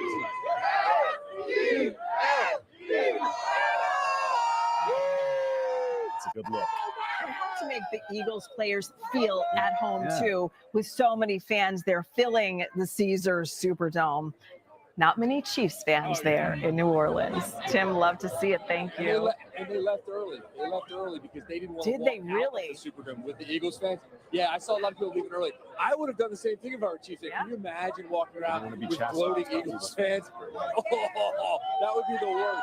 That would be the worst. Oh, there we just got Your smoke. camera light's getting a lot of attention. People are trying to steal your camera time, Tim. Steal your thunder. It's a little bit of a magnet. That wasn't car smoke you just saw on the screen. That wasn't car smoke. So, yeah, there's Tim some Furlong. smells. There's some smells going on here. Hybrid viewers. It is. It's legit like Philadelphia South. It is. Competing a little bit with the Broad Street energy there on Bourbon Street with that Eagles chant. Tim Furlong, live with a lot of new friends. Thank you for that. Head coach Nick Sirianni talked about the dedication of our fan base. Here's what he had to say. Yeah, it was loud. It was loud. You could tell that right at the very beginning. You could see a lot of green out there. But that's not, that feels that is very common for when we go to places is that our fans have a tendency to, take over the stadium and because we travel so well. We have such great fans. We needed, I go back to this, we played 4 of our last 5 at home, and then we played 3 playoff games in a row at home. And that's a big reason why we were here is the energy that our crowd gives us and our fans give us. So, a lot of Eagles fans out there, and we're so appreciative of you guys and how you contribute to this. Again, I've said it a million times tonight. I'll keep saying it. You can't be great without the greatness of others. That applies to our fans as well. Big shout out from Coach. And Nick Sirianni said 2 years ago when they lost to the Kansas City Chiefs, they were hungry. But Sirianni also said today they were starving now. So it was a different feeling. They had to have that win, and boy, did they ever get it. Let's go to Aaron Baskerville, now live on Broad Street. Things have thinned out behind you, Aaron. Yeah, we move locations because, as you saw, once that camera goes up, they come to us immediately, right? So now we're in between 16th and 17th on JFK. And as you can see, for the first time, cars are actually moving down here, and there's traffic is flowing. Wow, there's still a whole bunch of people out there. You can still see the garbage truck. People are still climbing on top of that and sitting there and hanging out. But for the first time that we've seen all night, cars are flowing, traffic is flowing, but we still have a whole bunch of people out here who do not seem like they want to go home yet. Down here, we're giving you another look down the road here as well. You can see folks throwing the football, hanging out still, and they have some of the area down there, way down on JFK, blocked off as well. But it does seem like folks are slowly starting to clear out, right? I want you to take a look over here at that car. And the back of the car right over here are loudspeakers. And we all know the unofficial theme song for the Eagles, Blow the Whistle by Too Short. That just stopped here, started playing the song, and literally dozens of people came out there. And we know our boy Gilly has that famous dance. Everybody was doing that dance. So the celebration, Jackie, still continues. But what you'll see over here down 16th Street is every so often the cars will come down, and you'll still see people. If you see over there, they're on top of their own cars or through the sunroof as they're driving down the street, and they're acting like it's their own little parade now. That's what this is kind of morphed into. So you have cars flying by, people on the roof, through the sunroof, hanging out the windows, acting like 16th now is their own parade route.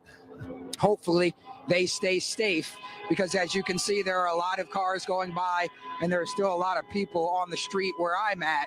I mean, it's a far different scene still from where we were at City Hall, where you saw people swarming us left and right. It doesn't seem to be that anymore, but still, there's a decent amount of people, even though we heard from Shira and others that they continue to push the crowds away and try and kind of contain them a little bit more. So, yeah, we're hanging out here still for a little while as people still continue to do their thing. Let's send it back to you guys in the studio now. Aaron, you were in the thick of it 7 years ago in 2018 with that win. Everyone is saying that it's crazier now. Are you seeing that the crowds are crazier now with the second Super Bowl win than the first one? Just more people packed into Center City and on Broad Street? So I heard some of the question. I'll be honest, I didn't hear it all. But if we're comparing it between 2018 and now, I feel like, I mean, it's the same kind of energy. Of course, when you win the first one, you know, everybody comes to the streets and there's just this euphoria about it, too. And it's the same way here tonight. And there's just as many people out here as well. Oh, my boy just scared me, snuck up behind me. I didn't even see it. So, but the energy, you can still see it's still there. Right. And I'd like to say it's the same amount of people, if not more. So there you go. The chant one more time. They still haven't calmed down, guys. You know, it's that camera. It's the camera. Once it hits the shoulder, we don't even have. And know what the funny thing is, Jackie, as you would know, and Fred, like the light's not even on the camera. You know, once you put the light on, people know that the camera's on. So we've stopped using the top light. There is no light anymore. Man. So, but still, no, man, we're good. Thanks. No, I appreciate you. Have a good time tonight. We're just wrapping up. Thank you. So yeah. So let's send it back to you guys right now. Yeah, we see people there up on a truck. Yeah. Sanitation streets. We see people, they climbed up on that. Yeah, they're rehearsing for Friday. They're forming their parade. The parade, yes. Yeah, that's what they're doing. Aaron Basketball, thank you. Man. All right, let's go now to Lorie Mayk, who is at Broad and Arch, where there's a heavy police presence there right now. Lorie, what are you seeing? You got. Hey, Fred and Jacqueline, let me describe to you what you are looking at right now. They have been getting folks down from that dump truck of sorts. I can't see if it's a city truck, but that truck's been there for quite a while. And we had probably more than a dozen people up on top of it. Just within the past 5 minutes, they have been getting people down from there, and people have been climbing down. We've also seen people on top of scaffolding right here behind us, and people have been getting off of that scaffolding. They have been up there for quite a while as well. So the police that you now see in front of us, they were over closer to City Hall, and as you can see, police are moving their bikes. They're kind of holding their bikes in front of them as they're moving forward. We are staying back a little bit, guys, because I'll tell you, there have been some bottles that have been thrown in this direction. So we want to give ourselves a little bit of space here to make sure that we're safe back here, because we have seen that happening, and glass on the ground here as those bottles have been kind of coming over people's heads. But you're seeing that they're kind of creating a bit of a corral for the crowd here to try to push them out of this area. And this has been kind of a process. They started by clearing out that area on the north side of City Hall near the hotel there, and then created that space. Then they pushed them a little bit farther up to Arch. Now they're going beyond Arch and pushing them farther there, all just kind of pushing people to the next area. I think my producer just said something to me in my ear. I couldn't quite hear it, so you could repeat that as I'm walking you through what we're seeing here. This is Arch Street that we are made it to here. You can see what was inside that dump truck. Let's actually take a look from Skyforce 10 so that you can see from the air what things look like. Yeah, 12th and Market, there's on fire. There was something on fire at 12th and Market, which is what we're looking at, a shot from Skyforce 10. And we know after the NFC Championship win a few weeks ago, I went out on Broad Street and I saw numerous fires that were set, and that's what we're looking at right now. Something is on fire. We know crews are going to find out about this quickly and try to do whatever they can to extinguish it.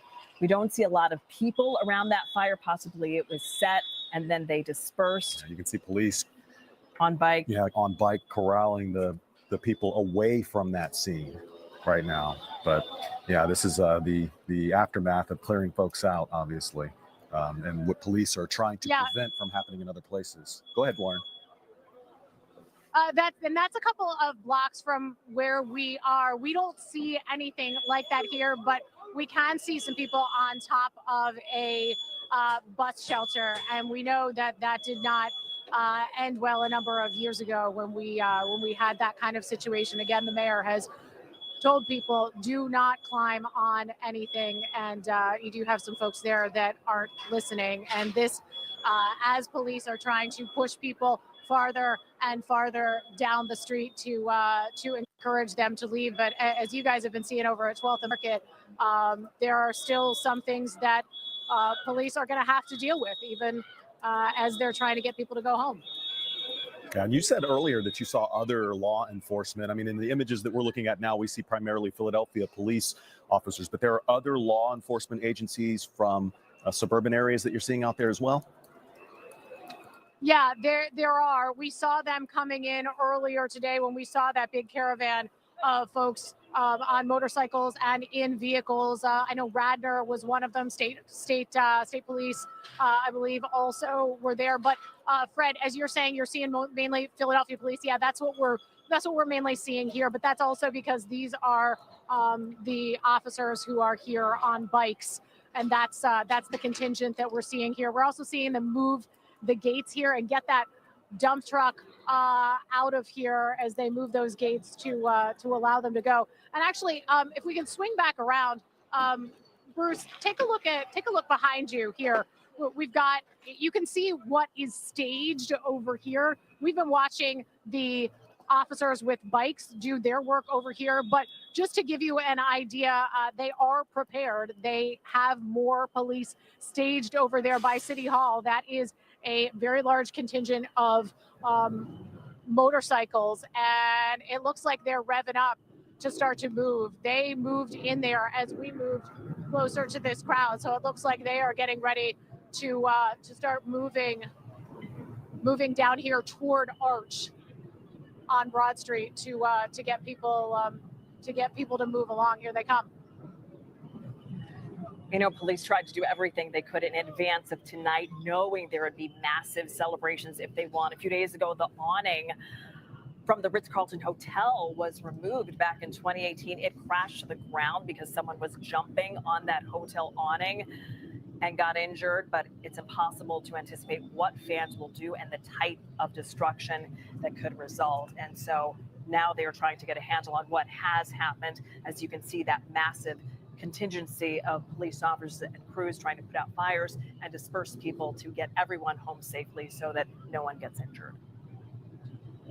And Jacqueline, behind these motorcycle officers, I do see police cars lined up with their lights on as well. So this has been strategic. You can see the bikes, then the motorcycles, and then the vehicles. So it's a strategic effort here to try to move people along. Before they move people along, though, they actually have to move some of this trash out of the way. You can see the officers doing that right now. Some of that is glass. As I told you, we were seeing bottles being thrown over towards the officers, over the officers' heads, towards where we were standing. And that is some of the glass that they are moving. Others is just bottles that people have been enjoying and drinking throughout the night, but they got to move that so these folks can move through.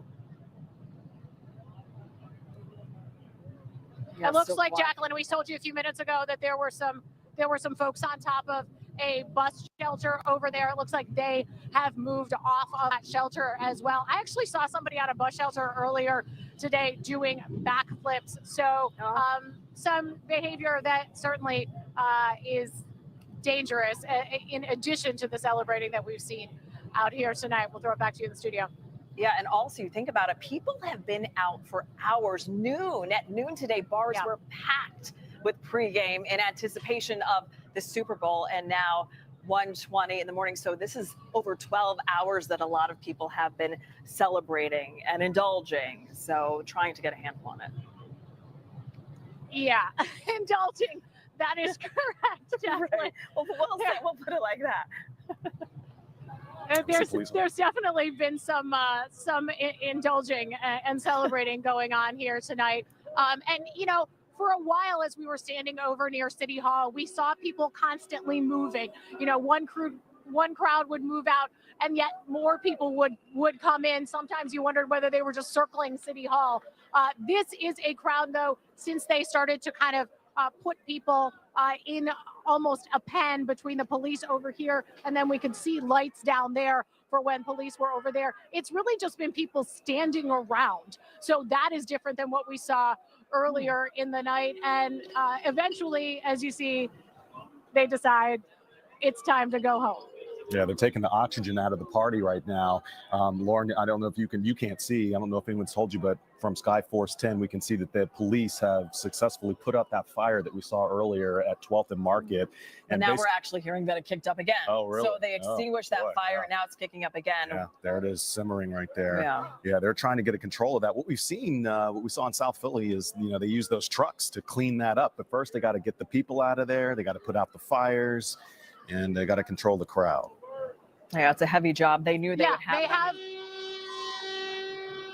They have a lot to do tonight and in the next few days. As we said, there's going to be a lot of cleanup. There's going to also they're going to have to deal with the light poles that came down and handle that. And then probably I would expect that glass that you heard was actually just some officers moving some of those. So that's nothing to be concerned about there. They're going to have, I would expect they may want to check some of those other light poles. We saw some of them moving back and forth, swaying back and forth. So they may want to check those to make sure that they're okay. So they're going to have a big job for a lot of the evening. We saw police kind of staged in areas. There were a bunch of them right outside City Hall, but not moving, just allowing people to celebrate and have a good time. Now things have kicked into gear. This is sort of the next phase of the operation to move folks along, have them go home. And that's what you're seeing right here as police have moved on to Arch. We have seen them just sort of stay at Arch for a while. I'm curious whether we will now see them push farther in. We just haven't seen that quite yet. That's what we're seeing out here, guys, though. Yeah, it's starting to spark back up. It might still take some time for police to get control of everyone and try to get them to their homes out of this area. But a definite improvement in terms of the crowds of what we saw 30 minutes ago, 40 minutes ago, of just those massive crowds behind you, Lauren, doing the Eagles chant, so excited about this win. But clearly these officers were able to move in and get a handle on it to a point. This fire sparked, of course, but in terms of the people and the crowds, definitely improved over the last half hour. And we know they use guys, what you're seeing now are gates being put up around the officers here, and some of the officers on motorcycles are actually going up to those gates. So again, this has been consistent with what we have seen, just pushing people a little bit farther, until they decide that it's time to go home. Right. It's a fine line between celebration and then taking it too far and not being destructive, not wanting anyone to get injured, but still wanting to celebrate this incredible win of the Philadelphia Eagles, second time in franchise history, but of course doing it in a safe manner. So important, but hard to control. We heard city officials say this week that they wanted people to celebrate. They just wanted them to do it safely. But the police commissioner did make it clear that there would be a point where folks would be going home, and it looks like now's the time. Yeah, and we haven't seen a lot of traffic. We're seeing a chopper shot of a vehicle. I don't know if that's a law enforcement vehicle that just rolled through the intersection there, but that was one of the concerns, controlling traffic because of what we saw at Spring Garden 2 weeks ago, and and controlling injuries. Yeah, controlling the person who climbed to the top of that bolts. rifle, with a tragic ending to that. But there's only so much that they can anticipate. This area is completely blocked off to cars. This area is completely blocked off to vehicles. We haven't seen any vehicles other than police vehicles, police motorcycles coming through this area. It's entirely blocked off. The only exception would be that dump truck, which was really being used to block off this area, and they moved that a few minutes ago. But other than that, we have not seen any vehicles anywhere close to this area. It looks like we're seeing police take someone into custody right now from Skyforce 10. And I know that you said Lauren, as the officers were confronting Eagles fans at this point in the evening, they were facing some opposition there. We haven't seen anything on the ground here in terms of anything aggressive or any confrontation of sorts where they were having real trouble from folks. Most of the time, they have been moving around, and it's more of officers just kind of like waving their hands saying, let's go, to get them to go. But we haven't seen any confrontations on the ground here. I understand you're seeing some from Skyforce 10. Yeah, we are, and we don't know why they are escorting this person, but we know that there are a lot of instances that happened in this area. We saw fire, we saw people doing things that they shouldn't be doing, and we know in the coming days, likely tomorrow, we will hear from city officials and their response to this. Yeah, and one thing to note from what we're seeing here is that all we're seeing is the officers walking in that street. We see folks still we see very few folks sprinkled there on the sidewalks, but no traffic on the streets, just officers walking that street. And yeah, guys, we do expect to hear an assessment from the city of what things, how things went, and what their sort of rundown is of any incidents that they had throughout the night. We saw that after the NFC championships. We got sort of a rundown of what they saw and the incidents that they responded to, and we would expect that we'll get the same kind of thing tomorrow. And of course, police are working here in Center City. I'm going to step out of the way. It looks like police are on the move here behind me. Police with bikes are going through the gates that they've been putting up here to move around this side. I'm just trying to get a handle of where they might be going. But guys, I got to tell you, it does appear that as they are doing that, as they are moving, folks are heading out. I can take a look down Broad Street here and take a look down Arch here. Bruce is now looking down Broad right now, and I do see the crowd heading in the opposite direction. Police have now moved beyond Arch to the other side of Arch, and folks appear to be moving on down the street. So this tactic does appear to be working to get people moving in the direction that they want them to. I can tell you that from our vantage point, we appear to see more officers than we do celebrants and fans at this point. A totally different scene from what we were seeing earlier, where you couldn't go 10 seconds without hearing "Go Birds" or hearing fireworks shoot off. Now you're seeing the officers, like you said, control the crowd, control the mood, and do so without agitating anyone who obviously is in the mood to celebrate. We see a line of officers standing there along the building, and then we also see so many in front of us, right there in front of our camera on bikes as well. And then we saw mountain patrols. So a lot of different avenues to try to get a handle on this. I believe they're continuing to just slowly push people down the street. For a while they were just sort of standing, and now they do appear to be continuing to walk down Broad Street. Guys, as this hits the end of the celebration, it has been a night that people were hoping they would have here in Philadelphia. Now we hit the end of it, and we get ready for the parade later this week. We'll throw it back to you. Lauren, thank you. Right now, let's take it to Miguel Martinez-Valle in New Orleans on a quiet field in the Caesars Superdome, but the remnants of all that coveted confetti, Miguel. Still there. Yeah, you mean this confetti right here? Yeah, it's been. Oh, if we could catch it. What a night. Yeah, there we go. I'm sending it your way. Well, don't worry, I'll bring some back. But it's been an absolutely epic night. And people right now that made the Super Bowl possible out here celebrating in their own unique ways. You can see over here, we've got, what is that, a worm situation going on. Guys, it's just been such a epic night out here celebrating with the Eagles, with Eagles fans, with the Eagles players, families after that epic win against the Chiefs. We talked to actually Nolan Smith's mom right after the game. Here's what she had to say. Yes, I'm waiting for him now. It's a good feeling, real good feeling for it to be his second year with the Philadelphia Eagles. It's a lot of sacrifices and commitment to do, but Hey, we came from the University of Georgia, 2-time champs, so we used to it. We used to winning.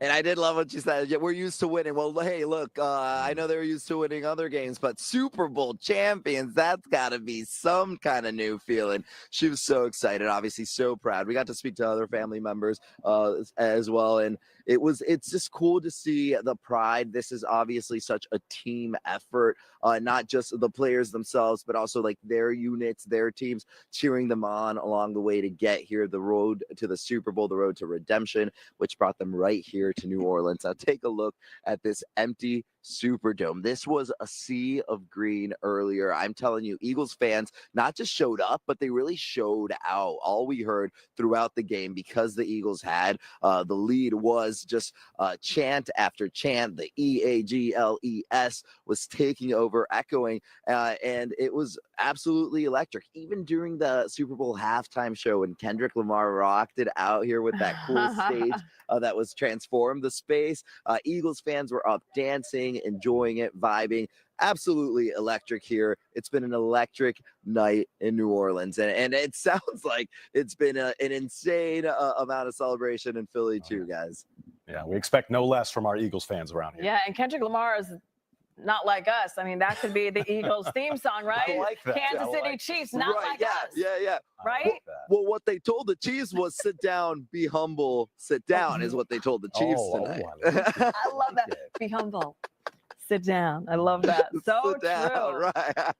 And loyalty of the Eagles always, right? That's an important. Hey, and the fans are loyal, right? Loyalty. The Eagles fans got plenty of that. You know that. And are we to Kendrick Lamar as the Chiefs are to Drake? Do you want to take it that far? Yes, that too. Ooh, all right. A little I love that. I love that. Yeah. Wait, I saw something online that was going pretty viral, and it was like, is Drake in the Chiefs locker room teaching them how to cry? That's what I read. I read that. That's not coming from me. And I got a good chuckle out of it, guys. I'll send it back to you. Oh my God. But people watching, don't turn the TV off. All right. I'm just going to end it with that. Don't turn the TV off. All right, enough of Kendrick, right? Yeah. Keep it on. Keep it on. I love it. All right, Miguel, good to see you there on the field. Yeah. Perfect place to be. We do want to show you this. We had shown you some fires that were sparking up. Now we see another one. We saw green smoke earlier. This is like some red, pink smoke. So really a lot that officers are trying to get a handle on around the city, in addition to getting everyone out off the streets. Yeah. That location, 12th and Market again, same location as the other fire. We'll keep you updated on that. But right now, one of the defensive stars of the game, Josh Sweat, he had 2.5 sacks. John Clark talked to him right after the game. Let's listen to that. Did you envision this type of performance for yourself in the defense?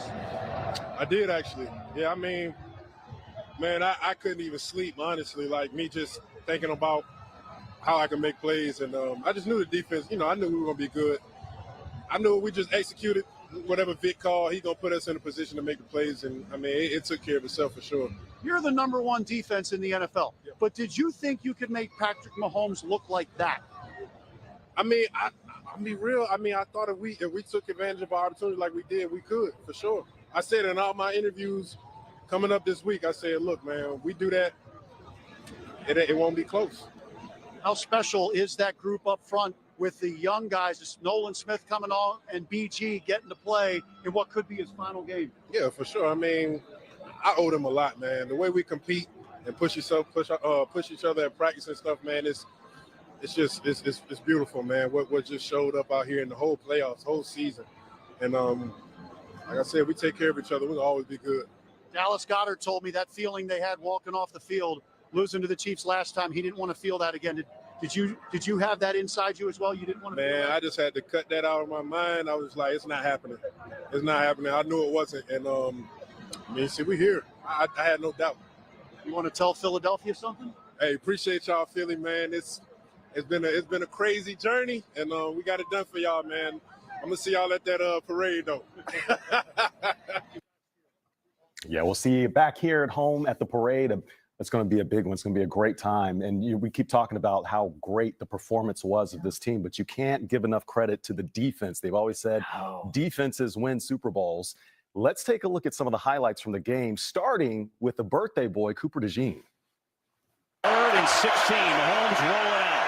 Looking, firing, intercepted. Picked up by Cooper DeJean. Gets a block. DeJean is in. Touchdown. I just loved how he waltzed into the end zone. Like that. That was one of the plays of the game, one of the big plays of the game. A happy birthday, by the way, to Cooper DeJean, who turned 22 years old tonight. Coop with the pick six to give the Birds a 17-point lead in the second quarter. What a good rookie year for him. A.J. Brown, let's take a look at this right here. This TD. Oh, they all make it look so easy. Just almost tiptoed right there into the end zone. Threw that ball down and little dance. Nice, AJ. Oh, so good. Huge play. Now that was 24-zip. We're going to run some clock. Now later in the game, Devontae Smith, big touchdown. This is when the Birds go up 30-0. Look at that catch. So sick. Birds fans feeling good. The game pretty much out of reach at this point. Look at that celebration. Everyone hyped. Forget run the clock. Jeffrey Lorie right there in the suite. Now let's go to Tim Furlong with rookie cornerback Quinyon Mitchell. Two rookie cornerbacks playing as well as you guys did last year. That doesn't happen. What was the secret to you guys getting in there and getting acclimated so quickly? Great coaching, great veterans, and being cool, just having open and listening ears and just listen to everybody and just going out and executing. What's the key to winning today? How did you guys shut down Mahomes? He couldn't. You guys were in his head. You guys were absolutely in his head, and no other team has ever been able to say that in the history of his career like you did tonight. We kept it simple. We've been doing what we're doing all year. Everybody doing their job. Man, that D-line was getting after today, man. Secondary was playing as one man, and it don't have to be close. You know that this doesn't happen every year, right? I mean, like being a rookie, do you feel like you're spoiled now? No, this is gonna happen every year. I like that confidence. I love it. Congratulations, man. Congratulations, Quinyon. That's Quinyon Mitchell. Back to you guys.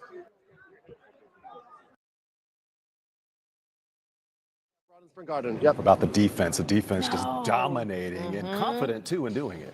Let's go to Brian Sheehan right now. Broad and Spring Garden. Hey, Brian.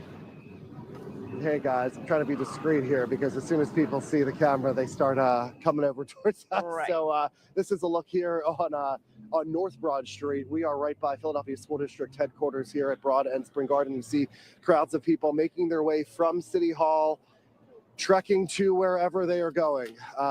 We are seeing fireworks north of here towards Temple University. You see, if we swing around here, Jorge, you see the garbage trucks are still blocking Broad Street. And just about 2 minutes ago, before we came on air, we had an alert, a public safety alert from the city of Philadelphia here, ordering crowds to disperse and leave center city streets, saying follow instructions from Philadelphia police on where to exit. That is from Philadelphia Office of Emergency Management. Crowds have been out here, guys, as you know, as you've seen, for several hours. The Philadelphia Police Department allowing them to celebrate. We started down in South Philly at Xfinity Live, and then we made our way up to Broad Street. We were down in South Philly at Broad and Passyunk. Then we got in the car and we made our way. We got on 95 and actually came by the Parkway, parked at Broad and Spring Garden.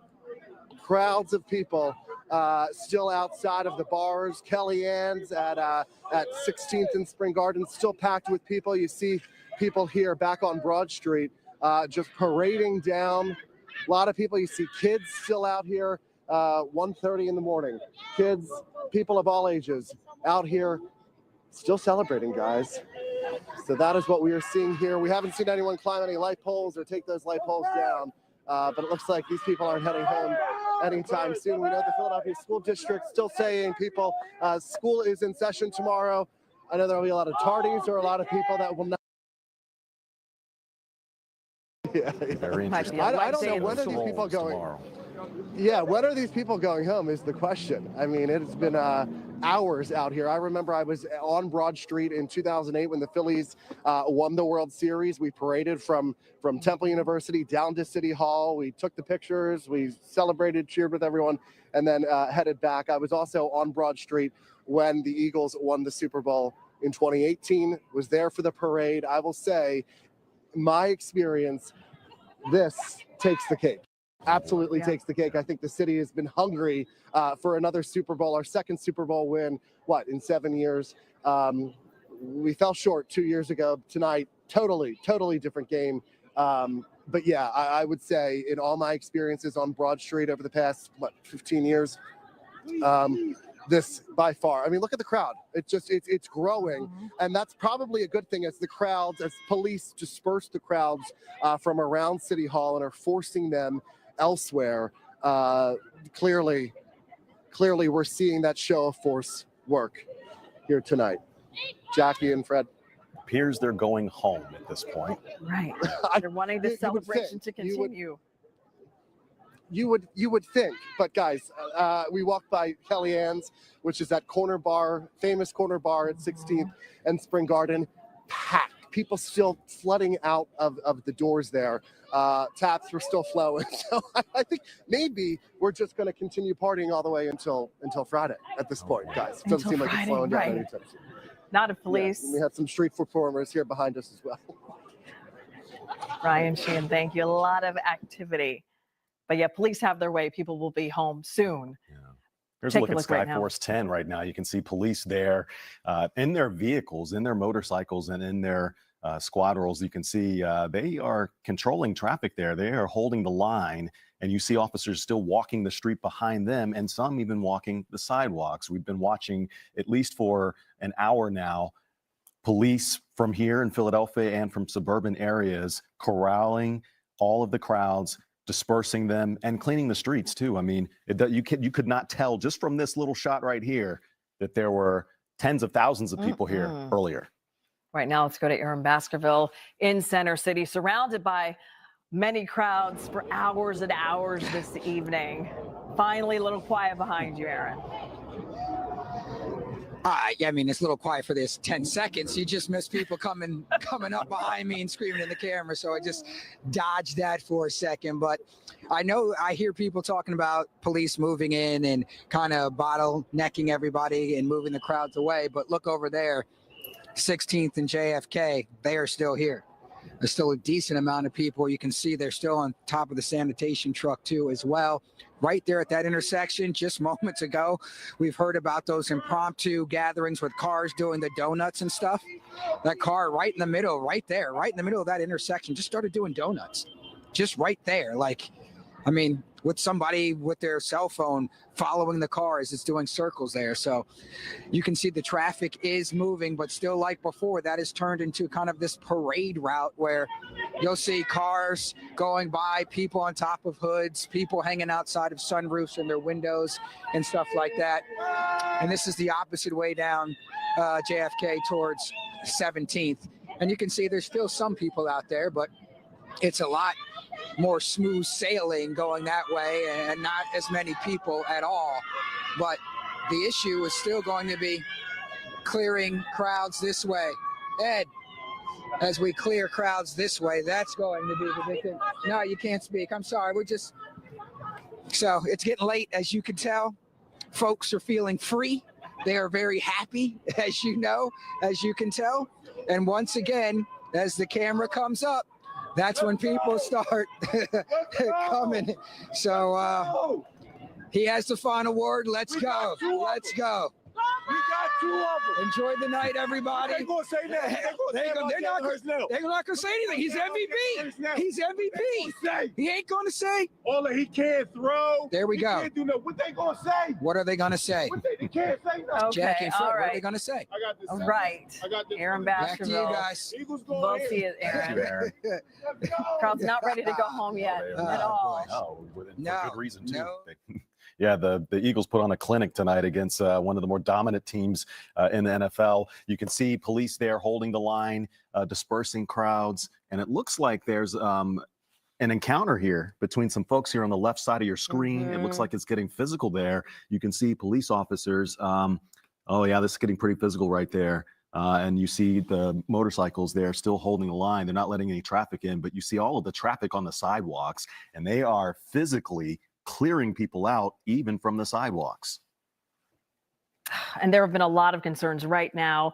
They are trying to get a handle on whatever fight is taking place and disagreements between people not wanting to go home. You can see that interaction between an officer and a fan, but police are making it clear that everyone needs to go home because of the dangers that are arising. We've seen people on top of structures, which city officials had warned them not to do. We've seen fires erupt. We've seen poles that had been lifted out of the ground, unbolted, unscrewed, carried down the street multiple times. So this is a point where officers are saying, for public safety, people need to go home. And that is what you are seeing. Officers doing whatever they can, they say, to try to get crowds home in a safe manner and hopefully in a peaceful manner so that no one else is injured. And this is the message that the mayor had before this, before the NFC Championship. They've been carrying this message for several weeks now, urging people to be on their best behavior. She expressed confidence in the fans here in Philadelphia for the Eagles, but we've seen some scuffles here with folks, as you just mentioned, Jackie, folks carrying poles. And, you know, in the past, we hadn't had any issues with them tearing down poles and grease the poles to keep people from climbing them. But we've seen them carrying poles and starting fires, and they are in the thick of getting these people home right now. Right now, let's go to Mayk, who is at Broad and Race in Center City and has seen her fair share of incidents tonight. Lauren.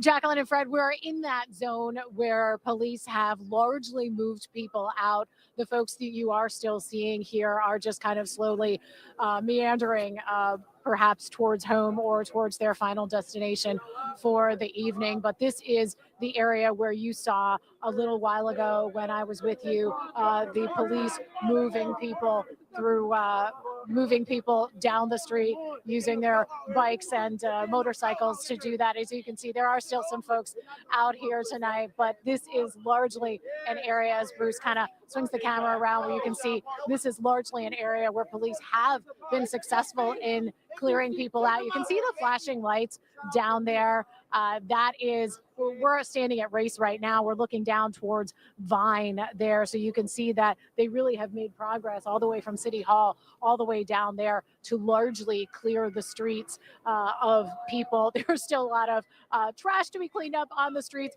And actually, let's swing you over here and show you one of the things that we are seeing on the ground. We talked earlier about how we were seeing fireworks that seemed to be coming from ground level, and they were very low.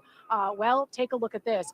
We see what appears to be the remnants of some of those fireworks that were being shot off earlier. We saw them from different places around City Hall. This appears to be some of the remnants of some of the ones that were being shot off. So not sure who left those there or who was using those tonight, but we did see those, and I know Johnny was seeing those from where he was as well, as we hit the final the final moments of the celebration as people head on home.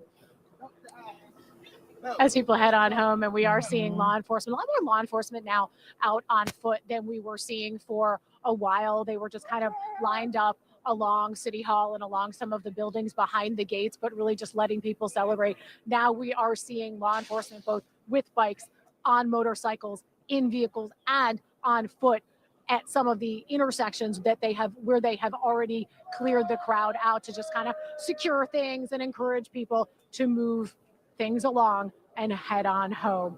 Jacqueline and Fred, back to you in the studio. Hopefully they can get that message across. Lauren, thank you, at Broad and Arch.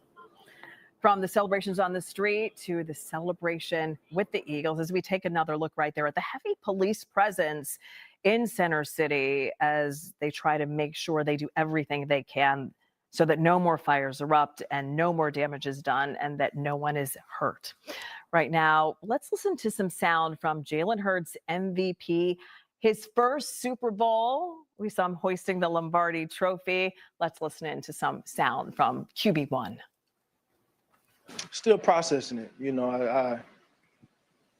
It's been a long journey. It's been a journey of ups and downs and highs and lows, and I've always stayed true to it in the end. And having this vision of just being the best that I can be, that evolving over time into this desire and this flame inside to win. And you don't do great things without the guys around you. So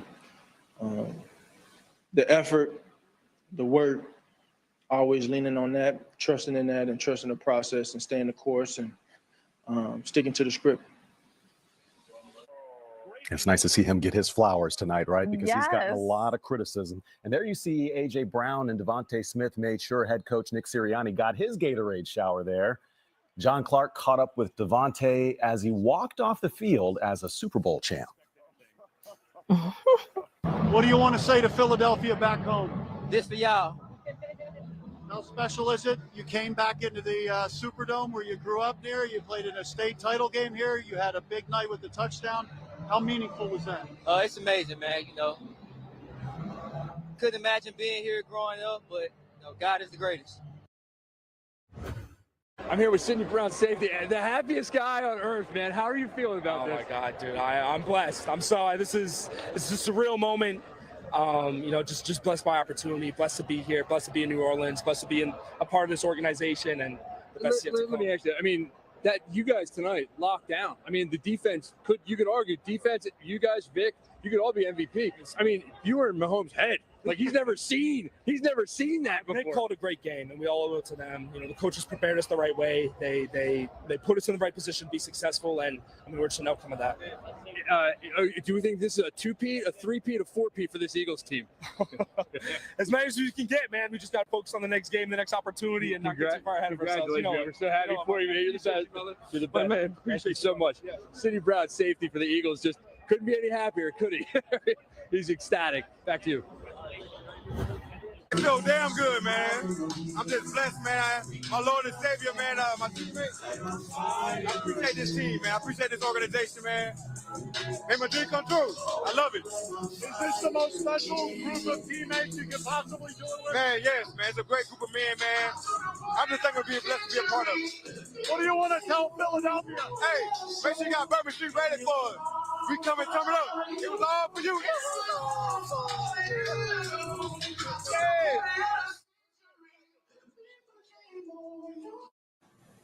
And what a legacy our Eagles have. Look at this. Look at this. This is now the fifth time the Eagles have stood atop the NFL. They have now won 2 Super Bowls, counting the one in 2017 season and the 2024 season. But they also won 3 NFL championships in the pre-Super Bowl era. That was 1948, 1949, and 1960. And here are the top highlights of the game. Jahan Dotson catch, and then a tackle right here at the 1-yard line. And then that led to the first touchdown. Tush push, Jaylen Hurts doing what he does best. The man taking the QB keep dive into the end zone. What a highlight that was for us. It just kept getting better, didn't it? Yeah, it just kept getting better and better. We got another one for you. Birthday boy, Cooper DeJean. The pick 6. Look at him run. Just watch this. On his birthday. Yes. Rookie from Iowa. Happy birthday to me, he says. Yes. That nice little skip in the end zone. So pretty. All right. Zach Bond. Look at this pick. Nice interception. And that Boom. looked like, Got it. That did not look like it was going to happen. I mean, just amazing coverage there in the center. And The agility to get and that. to do it against a quarterback like Patrick Mahomes. Right. Who everyone kept saying, oh, they haven't played Patrick Mahomes. They haven't played the Chiefs all season. Yeah. Yeah.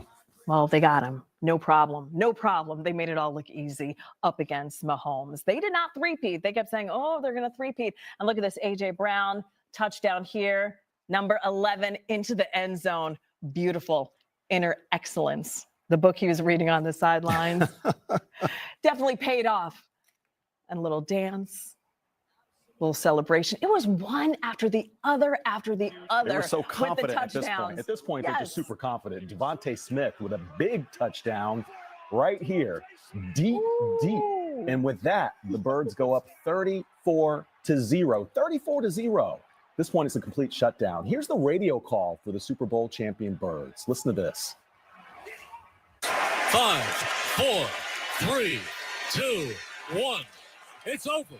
The Philadelphia Eagles have won Super Bowl 59. They have beaten the Kansas City. Yeah, and here you see the celebration on the field. Jaylen Hurts crowned MVP of Super Bowl 59, and Nick Sirianni just taking it all in. And BG down in the Big Easy. We didn't think he would be in the Super Bowl because of that tricep tear he suffered, but he went through surgery, amazing recovery, and making a contribution. And one of 4 Eagles veterans to have 2 rings in this franchise. An amazing accomplishment from the veteran there. Incredible to see this celebration. We could watch it all night. So we go from the celebrations that happen inside the Caesars Superdome in New Orleans with the Eagles players to the celebrations that, of course, spilled out into Center City on Broad Street, as it always does, on Frankfurt and Kottman. And now what you're looking at is the massive effort to disperse all of those crowds, put out any fires that exist, and cleaning up the streets. We see those cleanup crews. We've seen a lot of them. They got out quickly. Yeah, and this is a well-oiled machine of police and law enforcement just dispersing the crowd. Let's now listen to the trophy ceremony. You started in Sao Paulo, Brazil, and you ended up at Super Bowl champions. Take the Vince Lombardi home to Philadelphia.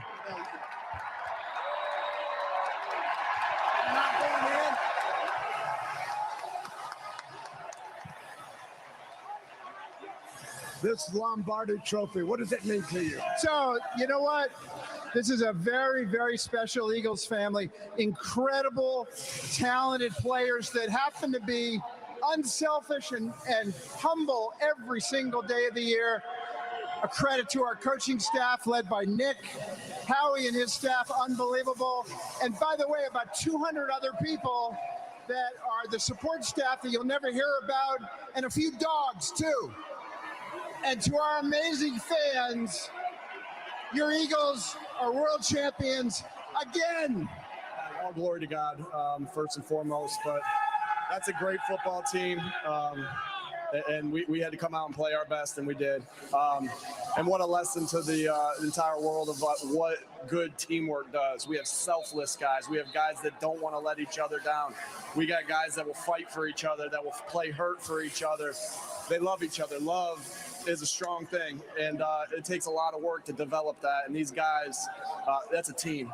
That's a team and the greatest team sport there is. It's got to be especially sweet for you having to answer so many critics who saying, why don't you throw for more yards? Why don't you this? Why don't you that? And people like me have to say, listen, you're winning football games, and now you've won a Super Bowl, and you're the MVP.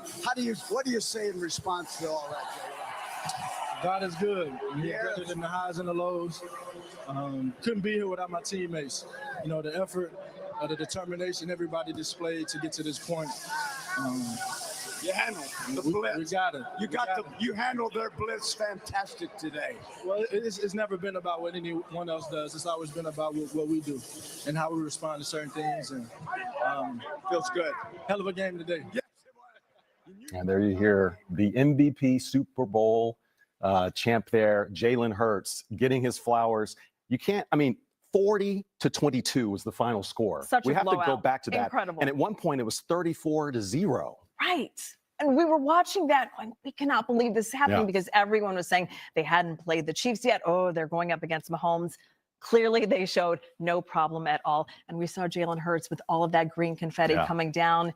Ever since the loss to the Chiefs 2 years ago, Jaylen has had a screenshot on his phone of red confetti coming down from when the Chiefs won. Constant reminder of what needed to be the main thing this season. As he said, make the main thing the main thing. Yeah, prior to tonight, the Eagles had only won one Super Bowl in franchise history in 2018 when they beat the New England Patriots. Then the Philly special was the storyline of that Super Bowl. Now it was just dominant tonight. Have been used for drug trafficking, and it cited some other things for me. And of course, I panicked. The email included this attached letter that had the Social Security Administration seal and said her Social Security number was in danger of being revoked.